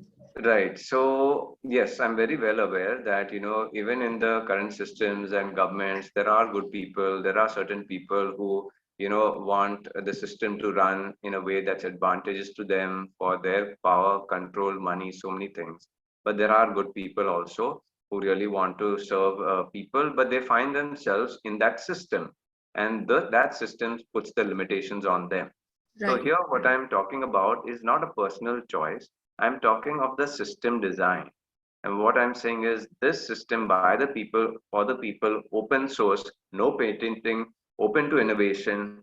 You see, if there's any government system that is like this, of course, then we would like to be part of it, which is fair, which gets equal vote, which will allow for, even recently, there was talk regarding Ayush, and that in a 24th, July, a protest meet, which was also a press meet in Goa, regarding this global pandemic. In that, I said, Ayush, even with SOA RICPA included, it is 6 systems of treatment. But I know and have tried about 100 systems of treatment in the world.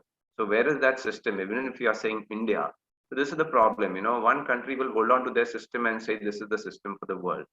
So I said it's the time to break all of this right now. If there are 100 systems, if there are 101 and 102, they should all be allowed to come and it should be open. There cannot be such things like this, that my system was running. If we say India was 4,000 years old, then we have somebody else who says something was 6,000 years old. That cannot be the criteria. So let's look at it this way. If we know that the current system, whether it's a government system or a business system, right, or some multinational corporation, let us look at the system and how well it functions to give the right things to the people. And I think you already know the answer to that.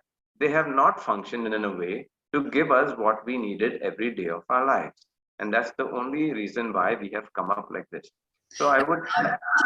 I'm not talking about them as a government or as a government player. I'm talking about individuals who are Yes, there. yes. Okay, okay. So that's fine. So what I'm saying is, because right. the reason why I'm asking is I work. I have my own NGO, but it is in the area of wildlife conservation. Okay. And I'm also I'm also putting together a project for the biodiversity department here in Karnataka. Right. So because of that kind of, I'm kind of got introduced to very nice people, as individuals. But yes. That's my question, because I want to be clear, because it's it's a vision that needs to be unidirectional and needs to be honored. So I want to be clear on your guidance. Right. As to what it would take, because like I said, and I did see that on your website there's some healing centers in Bangalore, so I would definitely would like to be part of that and get networked with the people who are already in Bangalore and discuss with them and take it forward. Right. But at the same time, from point of contribution, when I'm clear about which direction I need to take, I just wanted that direction. So that's so this system is completely open. What we are saying, the bottom line is that this is a system that has arisen from the people's needs, which are unfulfilled, and this system design is fulfilling that. It's an open system, and anybody is welcome to come and participate in the system and help the system take it forward. Because the first starting is that we are the people. Here is our system. We are moving forward. We have got a problem. We have got ways of resolving them. We are coming forward. Whoever in the government, in companies, whoever can want to come in this system, please come in and do. But we have got our certain basic principles and MOU and MOA, right? And if you can function within that, wonderful. Now, 2 days back, somebody called me and said that, you could get government funding for this project and all what you're doing. So I said, can you sit across the table to me and tell me all the implications for that funding, right from the start to the end? Will I end up in giving some share and control to the government? Wouldn't that mean that government policy applies on me? And then the same thing that's happening over there is going to happen in due course of time here. So we are open to all sorts of collaboration. Sure, I think sorry, I think it's the way that you would communicate with people and put across your ideas. And fine, I got a sense of what you're saying. So as long as the people take care of that, they operate the system in a very benevolent way. That is quite a free system. I think these domain experts, they will know how to handle this completely. Absolutely.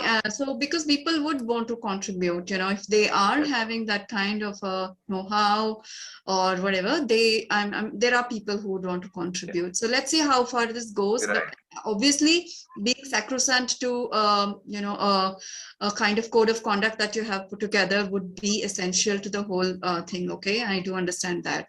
Right. But I just had these questions which I wanted to ask. And here I would repeat again that, this point of what I said, the starting point for anybody in a city or village is to start nominating the best in your state. Because once you have got that group, they will start making this whole thing flow. Because they have been through all of this before, in their individual capacity. When they come together as a committee, they become even more unified with more creativity, more power, and they can do things faster. Sure. Thank you so much. Thank you You're so welcome. much. And then once again, instead of, I don't want to congratulate you because it's a long journey. I Yeah, really it's a long journey. this, It's a good start. consistent Yes, and, selfless initiative. And thank you so much. you're welcome. Yeah. Next question. Anyone? Yes, Arvind? Or your hand was up from before? Arvind, we can't hear you. Your connection is very slow. Arvind, your connection is not good. Yeah, right. Arun. So I wanted to understand. Yeah. What kind of organization? Yeah. Are you able to hear me? Yeah, that's No, half of your okay. words are Are getting you able to cut. hear me? Are you able to hear me? No. Yeah, okay, better. So that better is it? Okay. Is this a voluntary organization or I want to understand the people getting into this like can you put how they will be involved how much they have to work or what will they get and those kind of details. Sorry, Arvind, could only half hear what you were saying, but the general gist of it, I get it. What you're saying is that what kind of organization. So Are you just able to hear me? no, it's getting cut off. So I'll just answer what I've understood. So yeah, the first part is yeah, that people can form groups, but once you start, nominating, first let's look at the committee. The committee formation remains informal for about 2-3 months. When they have 8-10 people in place and they said yes, we agree and we are going to work, and we've been doing this because committee people are that they've already been working for 5, 10, 15, 20, 30 years. They know what the work is. So when they meet a few times and they say, okay, let's do all of this work together, then they can make a registered society. That's what I think that's the best. Not needing to have one apex registered society for a state under which all of this food, health, education comes. No, I prefer that each of them remains an individual, registered society within their state. Will this be voluntary organization? Will they be Yes, voluntary? yes. Now let me explain one thing. I already had discussions with committee members. Now these committee members meet once a week or once in 15 days. And in this meeting, they are anyway taking up their own work, which they wanted for the state, but they get more people to do it with them. And the thing is, in these meetings, amazing amount of networking, sharing of work, and benefit comes to the committee members themselves. So it is just that they're taking out maybe 2-3 hours a week or 2-3 hours out in 15 days, and they are helping their state. So yes, it's a voluntary work. It is not a paid work, and people at a certain state, they can decide whether they want to, if people are going to fund them.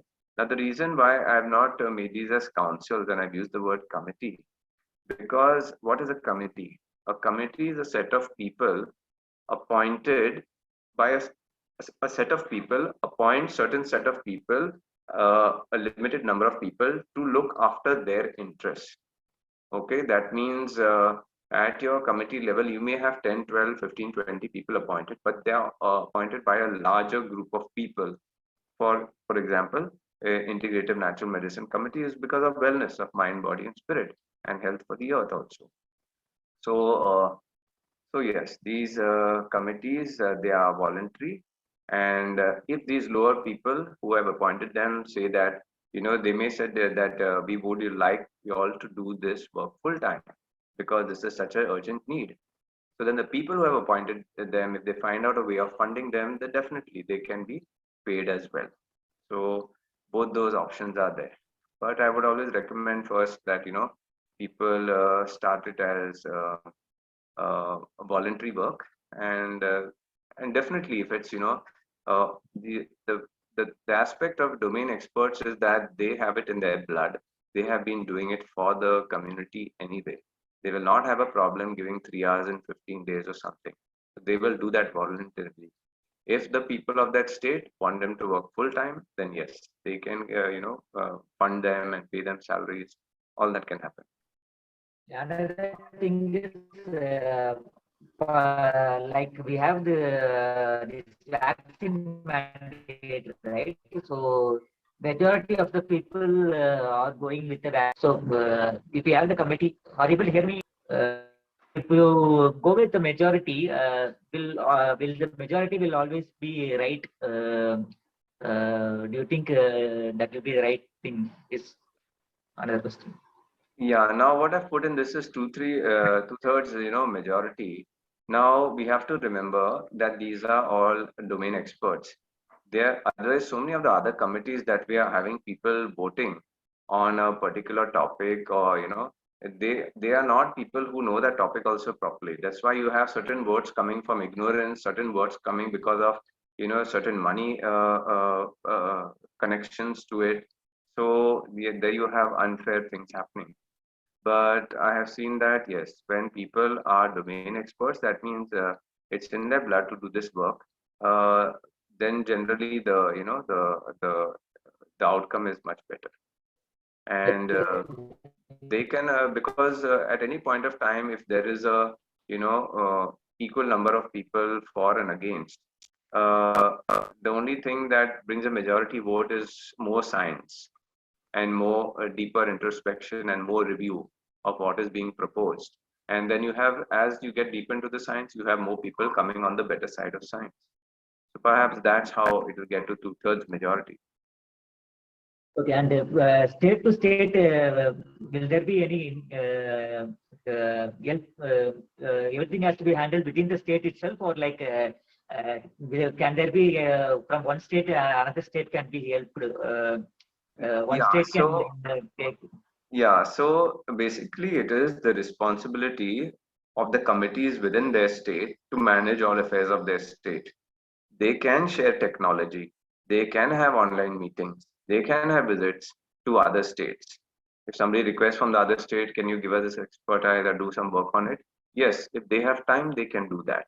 But it is not a necessary part. The necessary part is that they take care of problems within their state completely.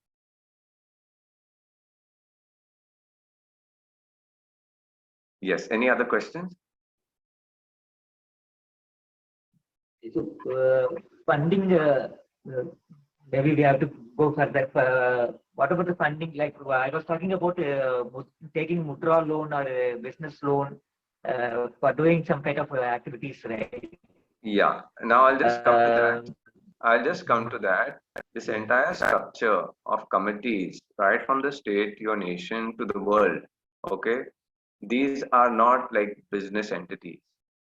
They are not the ones who are responsible for setting up an eco village and all. These are all knowledge centers, okay? And even if some of the people are getting paid, it will be for the knowledge.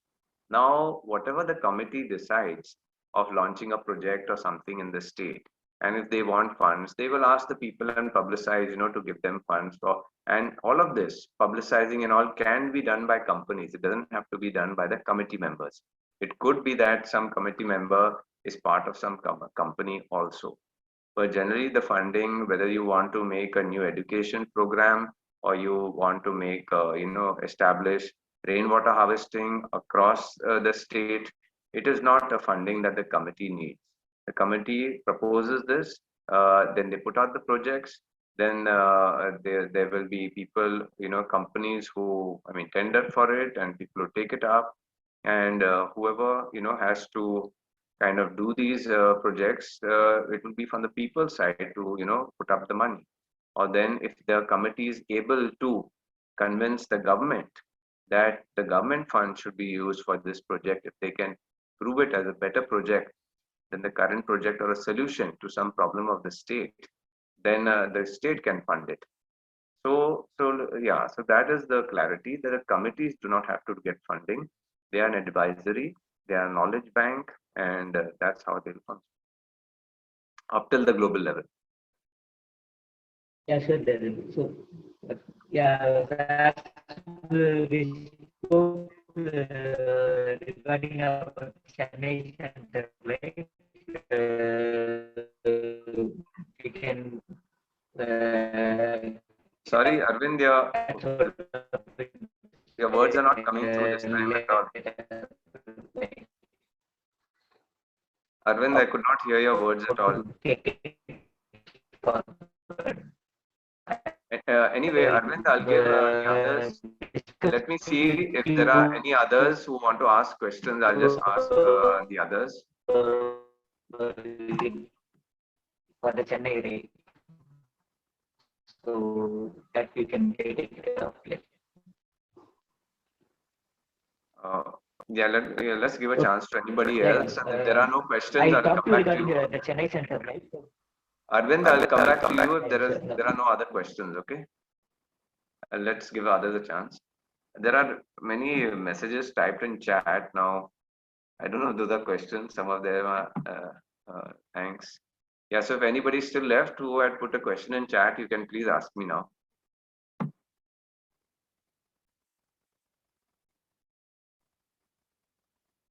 Otherwise, yes, we've gone over time 10 minutes, but yeah, I don't have any time that I need to leave. I can be here for another 10-15 minutes. So if anybody has any questions, please ask.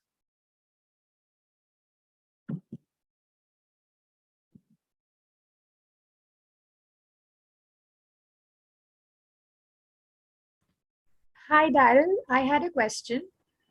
My name is Kirti.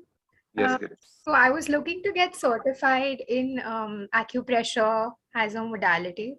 Are there any credible sources that you can recommend, or maybe your center does some training, something like that? Okay, so no, my center doesn't do a training. Up till now, I just teach my patients individually. Then they come for my workshop also. They learn some more. Then certain people have asked me that can I certify them, and I said yes, I'll certify you, but you have to do this whole course of where you are treating people under me as well. So that's a longer program. And but yeah, I will just share with you. I have learned about 6, 7, 8 acupressure systems, and one of the Allahabad Institute of Acupressure. That was a really nice place where I learned, the basic and advanced acupressure, which not only covered hands and feet, but also covered magnets, the use of seeds, color therapy, heat sticks, mokshas, all of that. Yeah, but for my regular patients, I've just mastered the art for them, which is easier up till the wrist, their full body is there within this. So I've taught them all of that. And then my book shows the points on the body as well. So I would recommend, yes, Allahabad Institute of Acupressure is a good place. Okay, that sounds great. Thank you so much. You're welcome. If you Google them, you'll find them. They sometimes come to different places also. The first beginner's course I learned in Dadar. Then for the next course, I had to go there for the 1-week course. All right, thank you. You're welcome. Daryl, can I ask you something? Yes, and I would just like to mention also some of my teachers in acupressure. First was the person who saved my life. He was a retired textile engineer, Ashwin Dalal from Mumbai, and he was directly trained by Dr. Devendra Vora, the author of Health in Your Hands, Part 1 and Part 2, and many other books. Then I did the basic and advanced course from Ketan Sharma, I think is his name. Then I did from the Allahabad Institute of Acupressure. And then I did extensive research on the books of Professor Park Jae-woo. And then, of course, I studied yogic acupressure and American acupressure and a couple of others, Shijo, reflexology, Shiatsu. I did all of that. Yeah. Could you share the name of the professor again, please? Ketan Sharma was my second teacher. No, The other. first, no, the first one, both of them have passed away. Mr. Ashwin Dalal and this also Dr. Devendra Vora. The Professor Bach, was it, or something? Okay, Park Jae-woo. That is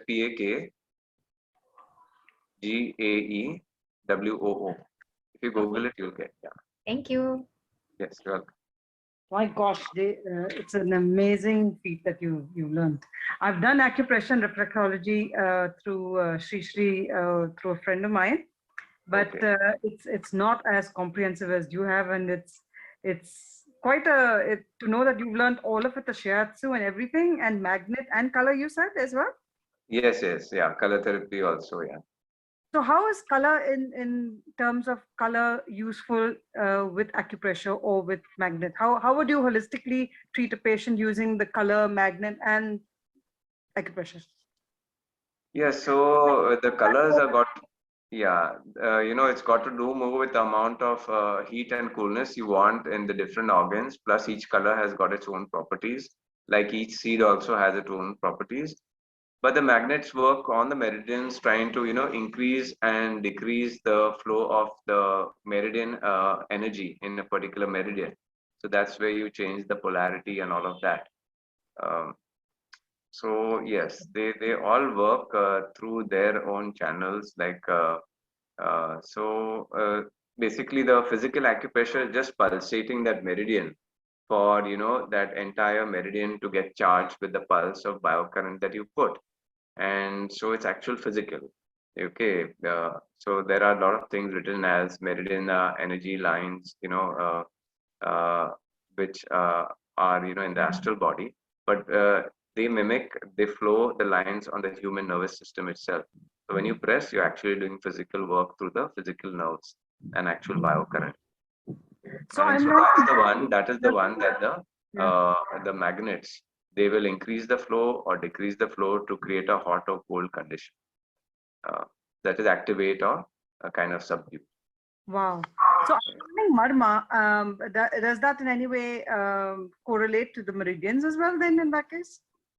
Marma chikitsa or something. Marma chikitsa. Okay, so marma chikitsa, as far as I've understood, is a combination of two things. So it not only uses the acupressure,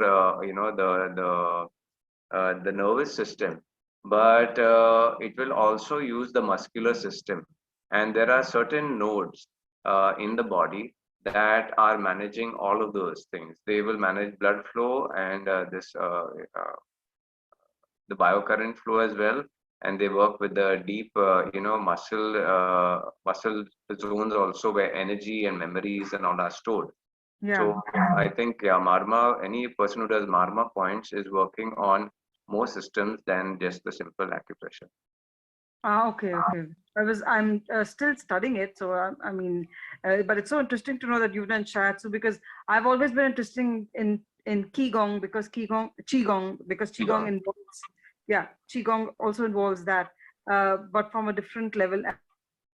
It's so nice that you've got into such depth. I mean, you're a master of all feats, not just a jack of all trades. Yeah, I've gone and yeah, I had a wonderful time also with Tai Chi. And yeah, so that's also a very amazing energetic system. And yeah, you have to get into some amount of practice till you really start see the experience of chi flowing in your body. Yeah. That's a wonderful system too. But I wanted to ask you, so you also do yourself, you do yoga. I mean, you're a yoga therapist as well. I mean, do you do the whole thing? I do very basic yoga. I don't teach much yoga. I do very basic yoga myself, a few asanas and all. One of my regulars is Surya Namaskar. And generally, I don't get any conditions that I have to do special asanas for a certain amount of time. But I do some asanas for flexibility. Yeah. Okay. And I wanted to ask you, like in Dubai, we've got what is known as the MeVeg Society, run by a lady called Sandhya Prakash.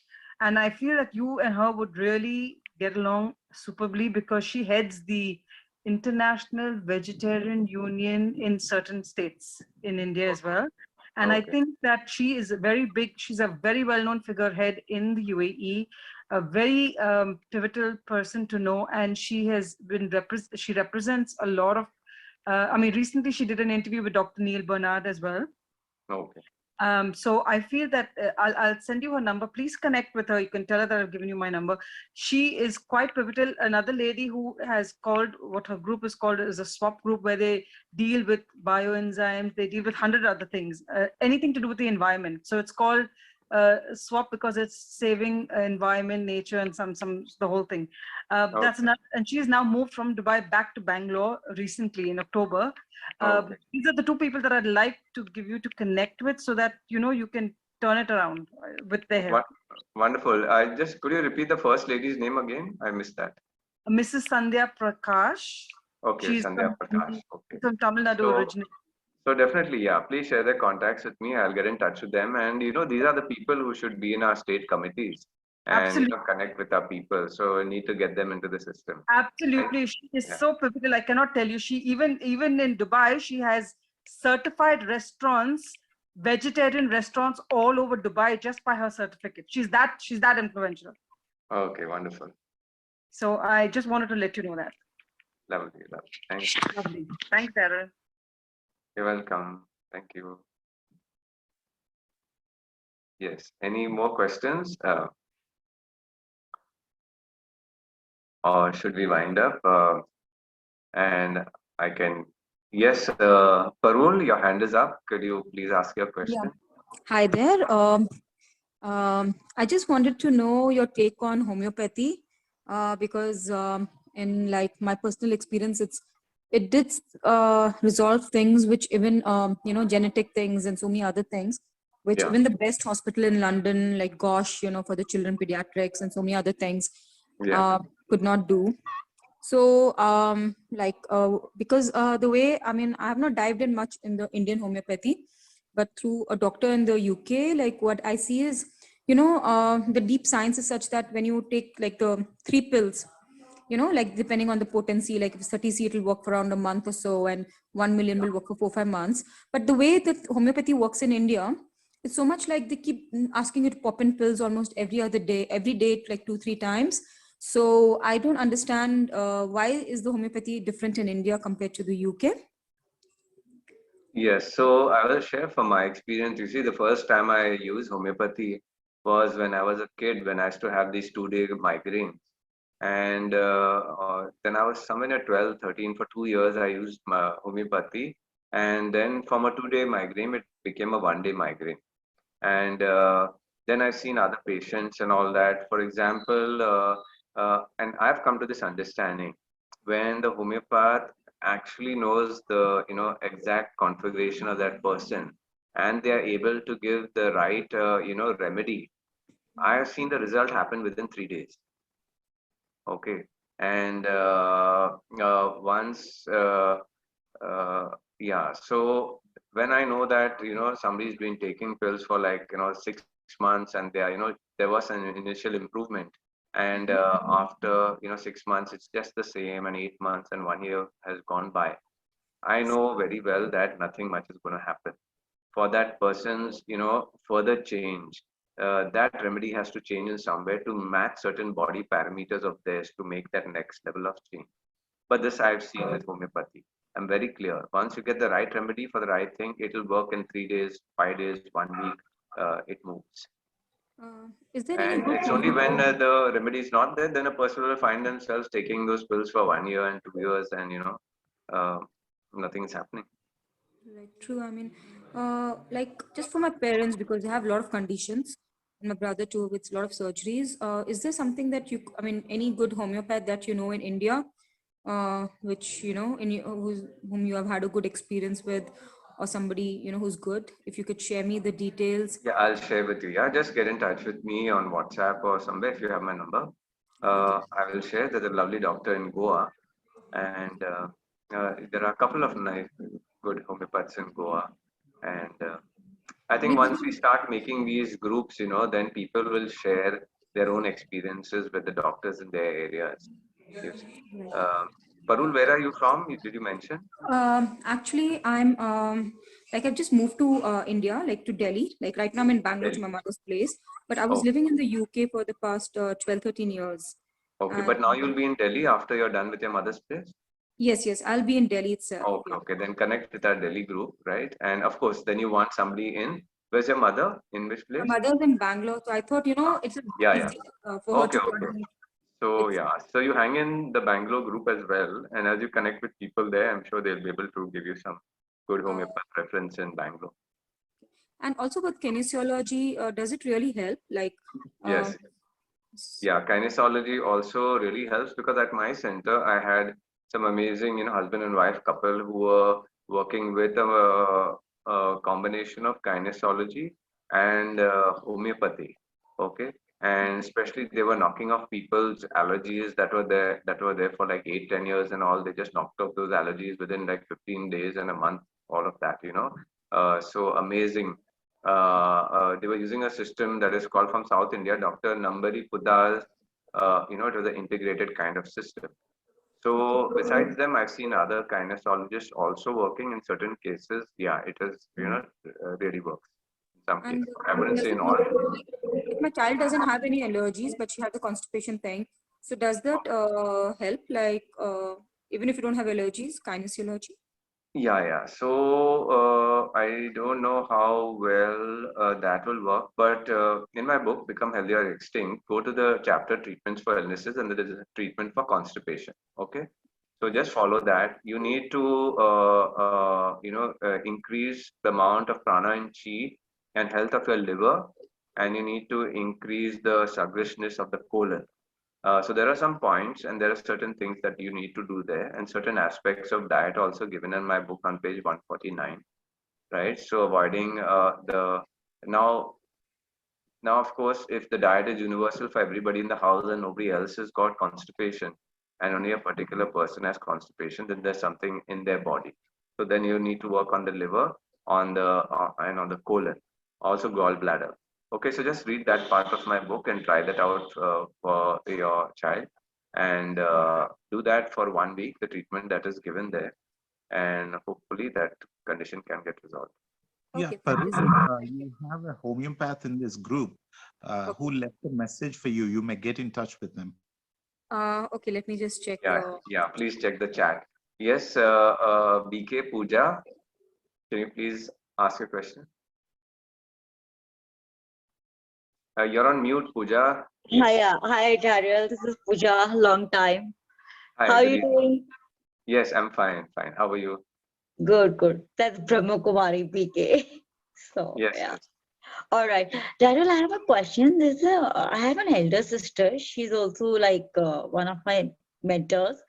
So she has a swelling in her left ankle, and it's continuous, it's a little painful also when she sits in Sukhasana. She's taking yoga classes from me. It's painful and she's a little overweight, but now gradually the weight is also going down. So I'm not able to figure out how to eradicate the pain or the swelling from the left ankle. Okay, so yeah, there could be some causes for the swelling in the left ankle. Generally, if it's a uniform swelling all around the ankle, then it could be kidney weakness and on the left and left kidney weakness. But otherwise, it could be some previous injury that is causing a swelling. So actually, somebody will have to look at that injury, because from that kind of injury, by touching it, by seeing if it's a swelling or what kind of swelling, they'll be able to tell the reason for that. And if you ever had an injury on that part. I think so, yes. She was saying that she had some Yeah, internal because injury. generally a swelling like that, some person will just have a twist in a heel walking somewhere and they'll tear, one small ligament. Then if it's that, then that ligament tear, if it's not a major one, it will take about 6 months to heal. Some ligament tears will heal in 3 months. But a full term tear, ligament tear will take about 9 months to heal. And if it's not healing in that time, then the only option is surgery. But of course, if she's not in extensive pain and she can do some amount of yoga, then it's not a big, not needing surgery. But she could have torn one ligament or something. Okay. And also, there's So that, yeah, sometimes X-ray will show it. Sometimes if it's, sometimes the X-ray will not show it. But she can do an X-ray and if she's had it before. Okay. And also, she has a problem like, the oxygen is not going to the brain. Oxygen? So she takes a machine, to inhale You said oxygen? to the brain. Okay. So like she's taking the medicine and she's taking a mask, where she's inhaling oxygen during nighttime, daytime. And she's like a very intense meditator also, like she's an advanced level. Okay. 31 years she's been meditating. Yeah, so just read certain things in my book where, if milk and milk products cause internal inflammation of the sinusoidal passages and the breathing passages. So just make sure she's off milk and milk products completely, cheese, paneer, lassi, cha, softie, smoothie, ice cream, everything. Okay. Okay. And once she gets all of it, she will be able to see if she's on some of those things. She will see this condition improving within a month's time. Okay. Okay. And then she can have like for example a lemongrass tea or tulsi tea, things that will help with cold and inflammation, ginger tea as well. Okay. Okay. So yeah, so this is one thing.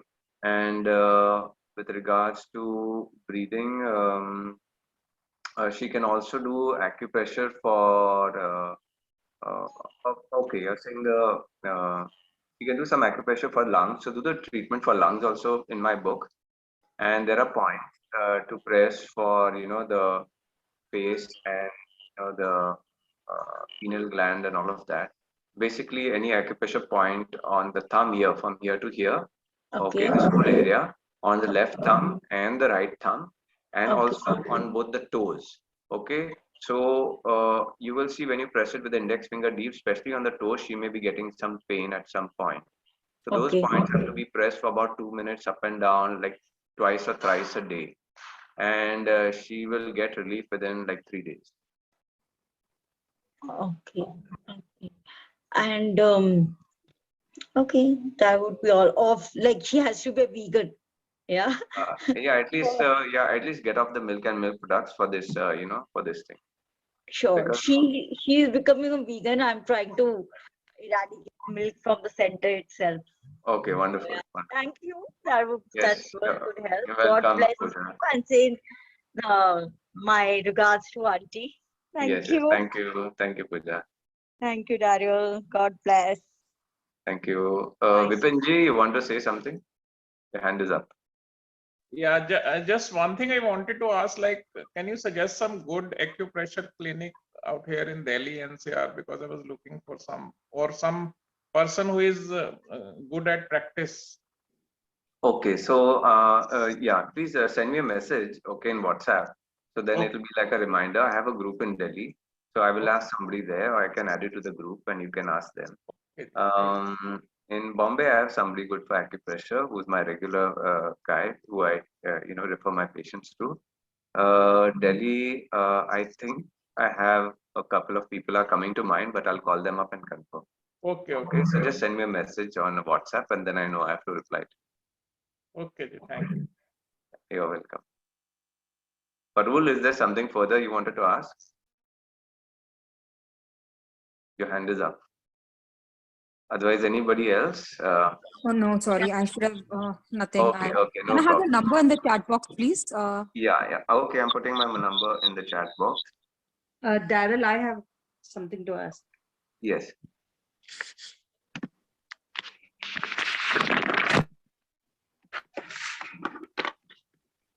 Yes, please go ahead. Yeah, I wanted to ask you two things. One is how effective is back therapy if you've practiced it or heard of it? Yes, please. Sorry, I was reading my message. Please say that again. I was asking you how effective is back therapy, bath therapy, or whatever you call it. Bark flower therapy. Yeah, kind of thing. And if you practiced it yourself, and have you seen any No, results? I don't practice it myself, but I have taken, certain remedies in the past just to try them out. But from feedback from all of my patients and people who have done bark is that it works really well for mainly psychosomatic. Okay. And sometimes they have physical, benefits too. But for all of this, emotions, anxiety, fear, and all, Bakla has been working like in few hours, okay, in like 1 hour, 2 hours. People's moods and all get elevated. And just watch our this energy medicine video of the New Earth Summit this year because amazing therapist spoke on it, Dr. Rupa Shah, who's one of the pioneers in India for the last 35 years. She and her husband, they use the Indian flower essences. That is so beautiful because they don't even take out the flower from the tree. The water is poured on a living flower and it picks up the remedy and comes into the vial. Okay. And then we had Elena Nilofer from Mumbai, who was sharing her, experiences with her clients with Bach flower therapies. Wow. Yeah. And I have had, some experience with essential oils. So I've been using essential oils. So basically, she was telling me on that webinar itself, which I had to admit, there is so many kgs of, the flowers that you take, and then you will, distill them and all of that, and you get, 100 ml of Yeah. the essential oil. But how about, isn't it better if we leave the flower on the tree and we get the remedy? So that made so much more sense. Yeah. And Bach Okay. flowers, so I just want to share with you that Elena also shared that Bach flower remedies also are made in a similar way. They take the energy and essence of the flower, into the remedy. But it's not only from them that I have been seeing over the last 10 years from various, people that Bach flowers really work well for psychosomatic, and they work in like, half an hour and all of that, 15 minutes, half an hour. Really good. Okay. And I wanted to also ask you in terms of the mudra therapy, is it worthwhile to do mudras along with the pranayam and the meditations every day on a daily basis? Yeah, so what I've understood with mudras, because I had also, was practicing, and I went through a course and I learned all of that. And it finally turns out that if you want to see some amazing changes within 4 5 days or a week and all that, uh, every day you have to do the mudra for minimum 20 minutes. Oh, okay. Okay, so all of this 5 minutes and 10 minutes and all is little work, but it's not going to do the complete work. But if you want to see amazing results, then minimum 21 sitting at least 20 minutes a day for that 20 minutes at particular. one go. At one go. Yeah, yeah. Oh, that's Or quite long. some people have been saying that we will, in the class they were saying we'll break it up into 10 minutes twice, and all the therapists said okay. But I know also what's happening within the human body in that 20 minutes. A certain energy and potential builds up, and and it delivers that potency in those 20 minutes, which can bring permanent change in the human body. So I would go with that for the best effort. You do 20 minutes. Okay. And the other thing, and last thing I wanted to ask you is when we want to do a cleanse, do we start with a kidney cleanse first, then a liver cleanse, then an intestine cleanse? Is there an order, or can we do anything anytime? No, so if you do not have any particular kind of emergency, like a gallbladder stones are stuck and it's paining you and it's infested, and that's why the same next day you want to do a liver cleanse. If you don't have an emergency like that, then the normal cleanse therapy that's there in my cleanse therapy chapter in my book is first you do the kidney cleanse, then you do the colon cleanse or a retained coffee enema, because that will support the next cleanse, which is your liver cleanse. And after you do the liver cleanse, then you can do the intestine cleanse. That is the 100-day treatment and all that for 1 or 2 days. And then after that, you end with the kidney cleanse again. You can start with the tea leaves kidney cleanse, which is 14 days. And then the last cleanse that you end with, you can do for a shorter span, you can do the parsley or coriander leaves 2-day kidney cleanse. Now, some people may need to do a parasite cleanse in between if they know that they have got certain kinds of worms and parasites. So parasite cleanse has to, be done the first, okay, before the kidney cleanse as well. So once you do the parasite cleanse, then you do the intestine cleanse, then you can go with your uh, kidney, colon, liver cleanse. Did you say parasite cleanse? Sounds scary. See, we've been doing these things naturally. There are different levels of parasite cleanses which are done by herbs with different potency. So Okay. the simple one that we use in the village, like in Goa, is called, kodo ko kiraite, that a bitter kind of thing, herb. So that people do generally when they get an upset stomach, they know there's some bad bacteria in the gut, and the bitter taste is going to take it out. So they do that for 1 2 days. That's the simplest, cleanse. Then you have the next level cleanse, which are little more potent herbs, like this black walnut hull, or oregano oil, or Yeah. clove. All of these things are there in my book. And in between these two comes certain spicy things that you have regularly, like raw radish, garlic, onions. So there are these different levels. Yeah. And so then there's for the bigger, deeper parasite cleanse, there's a remedy called Dr. Hulda Clark's remedy. It's got the combination of this wormwood and oregano oil, clove, and a grain alcohol. So you get some preparations like that for natural intestine cleanse. Is it Dr. what? Sorry? What's the doctor? What is that prescription? Doctor? Hulda, Hulda. Okay. Clark, Clarke. So it's a formulated. Yeah. There's her website also. It's, Dr. Hulda Clark is dead and gone. She's was one of the most amazing, biologists and kind of a person with natural medicine. She was a pioneer in her field because she was so good they kicked her out of USA and threw her into Mexico. Oh. So because that was damaging the US pharma lobby. Okay, and she's the one I've researched her whole book. That was one of the fundamental books of my research, 600 pages book, The Cure for All Diseases. Okay, so she's a pioneer. She's up there in the, with Nikola Tesla and right frequencies, and she's understood the human body frequencies and all that, very amazingly. Wow. Amazing. That's so good to know. And I know I said a last question, but I wanted to know how does one improve the gut flora, the gut bacteria? Because right now there's so much problems with the gut, and every second person in Dubai at least is facing gut issues. Is there something we can do on a daily basis to improve that in any form? So, I'm going back to the statement that I made at the starting of the presentation, I think the third, fourth slide, which was that when you are locked in the system, you become a victim of the system. So I've lived in Dubai, right, for 2 years at one time, and then I went for 2 years again, transitioning through Dubai and then going to Salalah and Oman. So I know that I've lived that life. So it is because of these, there's so much reliance on packaged and processed food. So all of those chemicals that are there in these, all these food products over the period of time, they kill your gut microbiome. So that's the first thing. You have to stop doing that and first start eating, fresh fruits and vegetables. That's the first thing.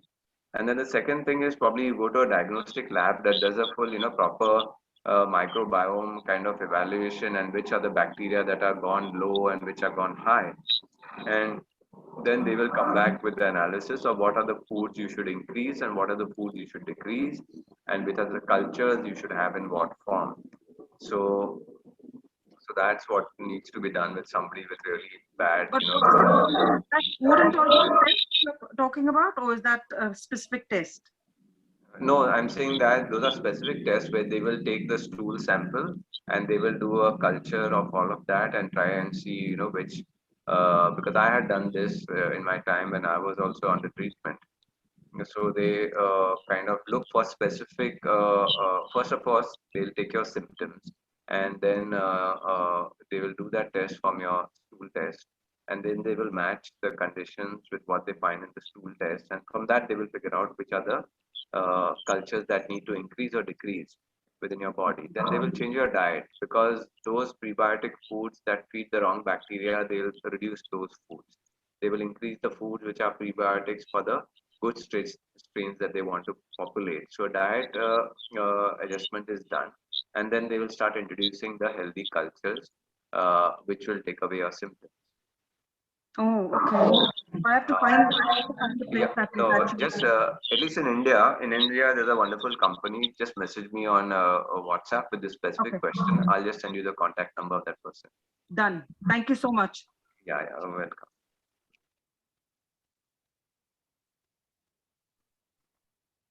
Okay, everyone, it's been a long evening. Thanks for hanging in there. And if there are no questions, we can wind up.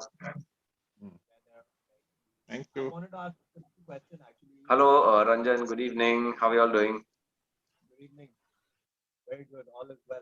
I wanted to know, man, because I'm facing this now. Your voice is not coming in through. Could you speak a little louder, Ranjan? Do we have a team of experts for farming? For farming? Yeah, for farming. So there are so many amazing resources everywhere. So I'm in a group also on WhatsApp, North India Permaculture. So I guess what we need to do is there are so many knowledge banks for farming and natural farming and permaculture. I mean, online, all of this. But I guess the most important thing is to do what we are doing is that in your city village, start making the groups, because as we know, food is also the deeper science of food is very region specific, your temperature, water, all of that, and local flora and fauna specific.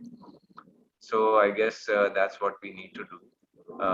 Make these groups and get the right people in them. Um, Otherwise, yes, there are some online groups where a lot of knowledge is.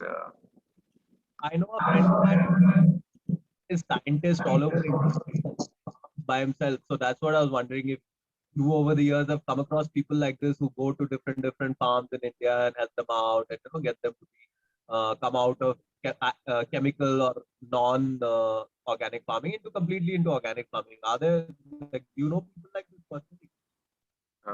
I didn't get the first part of your statement. I think you said that somebody who goes around the country doing this work. Yes, consulting, helping people build farms. Okay, okay. No, I don't know of anybody who's doing that.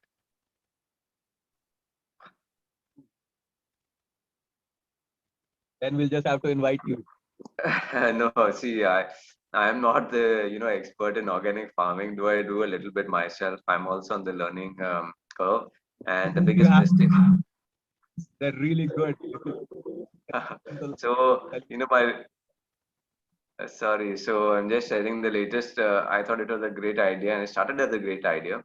And I was growing these wing beans and broad beans, and so I put them on top. I was doing a three level layer of farming. So this, we just spent on watering over the last 3-4 months, and we are getting like, some of it is left, which is not sold. And, all of this, if you all can see, these are amazing winged beans. You can see how big they are and very tasteful, and, a lot of calcium and all of that.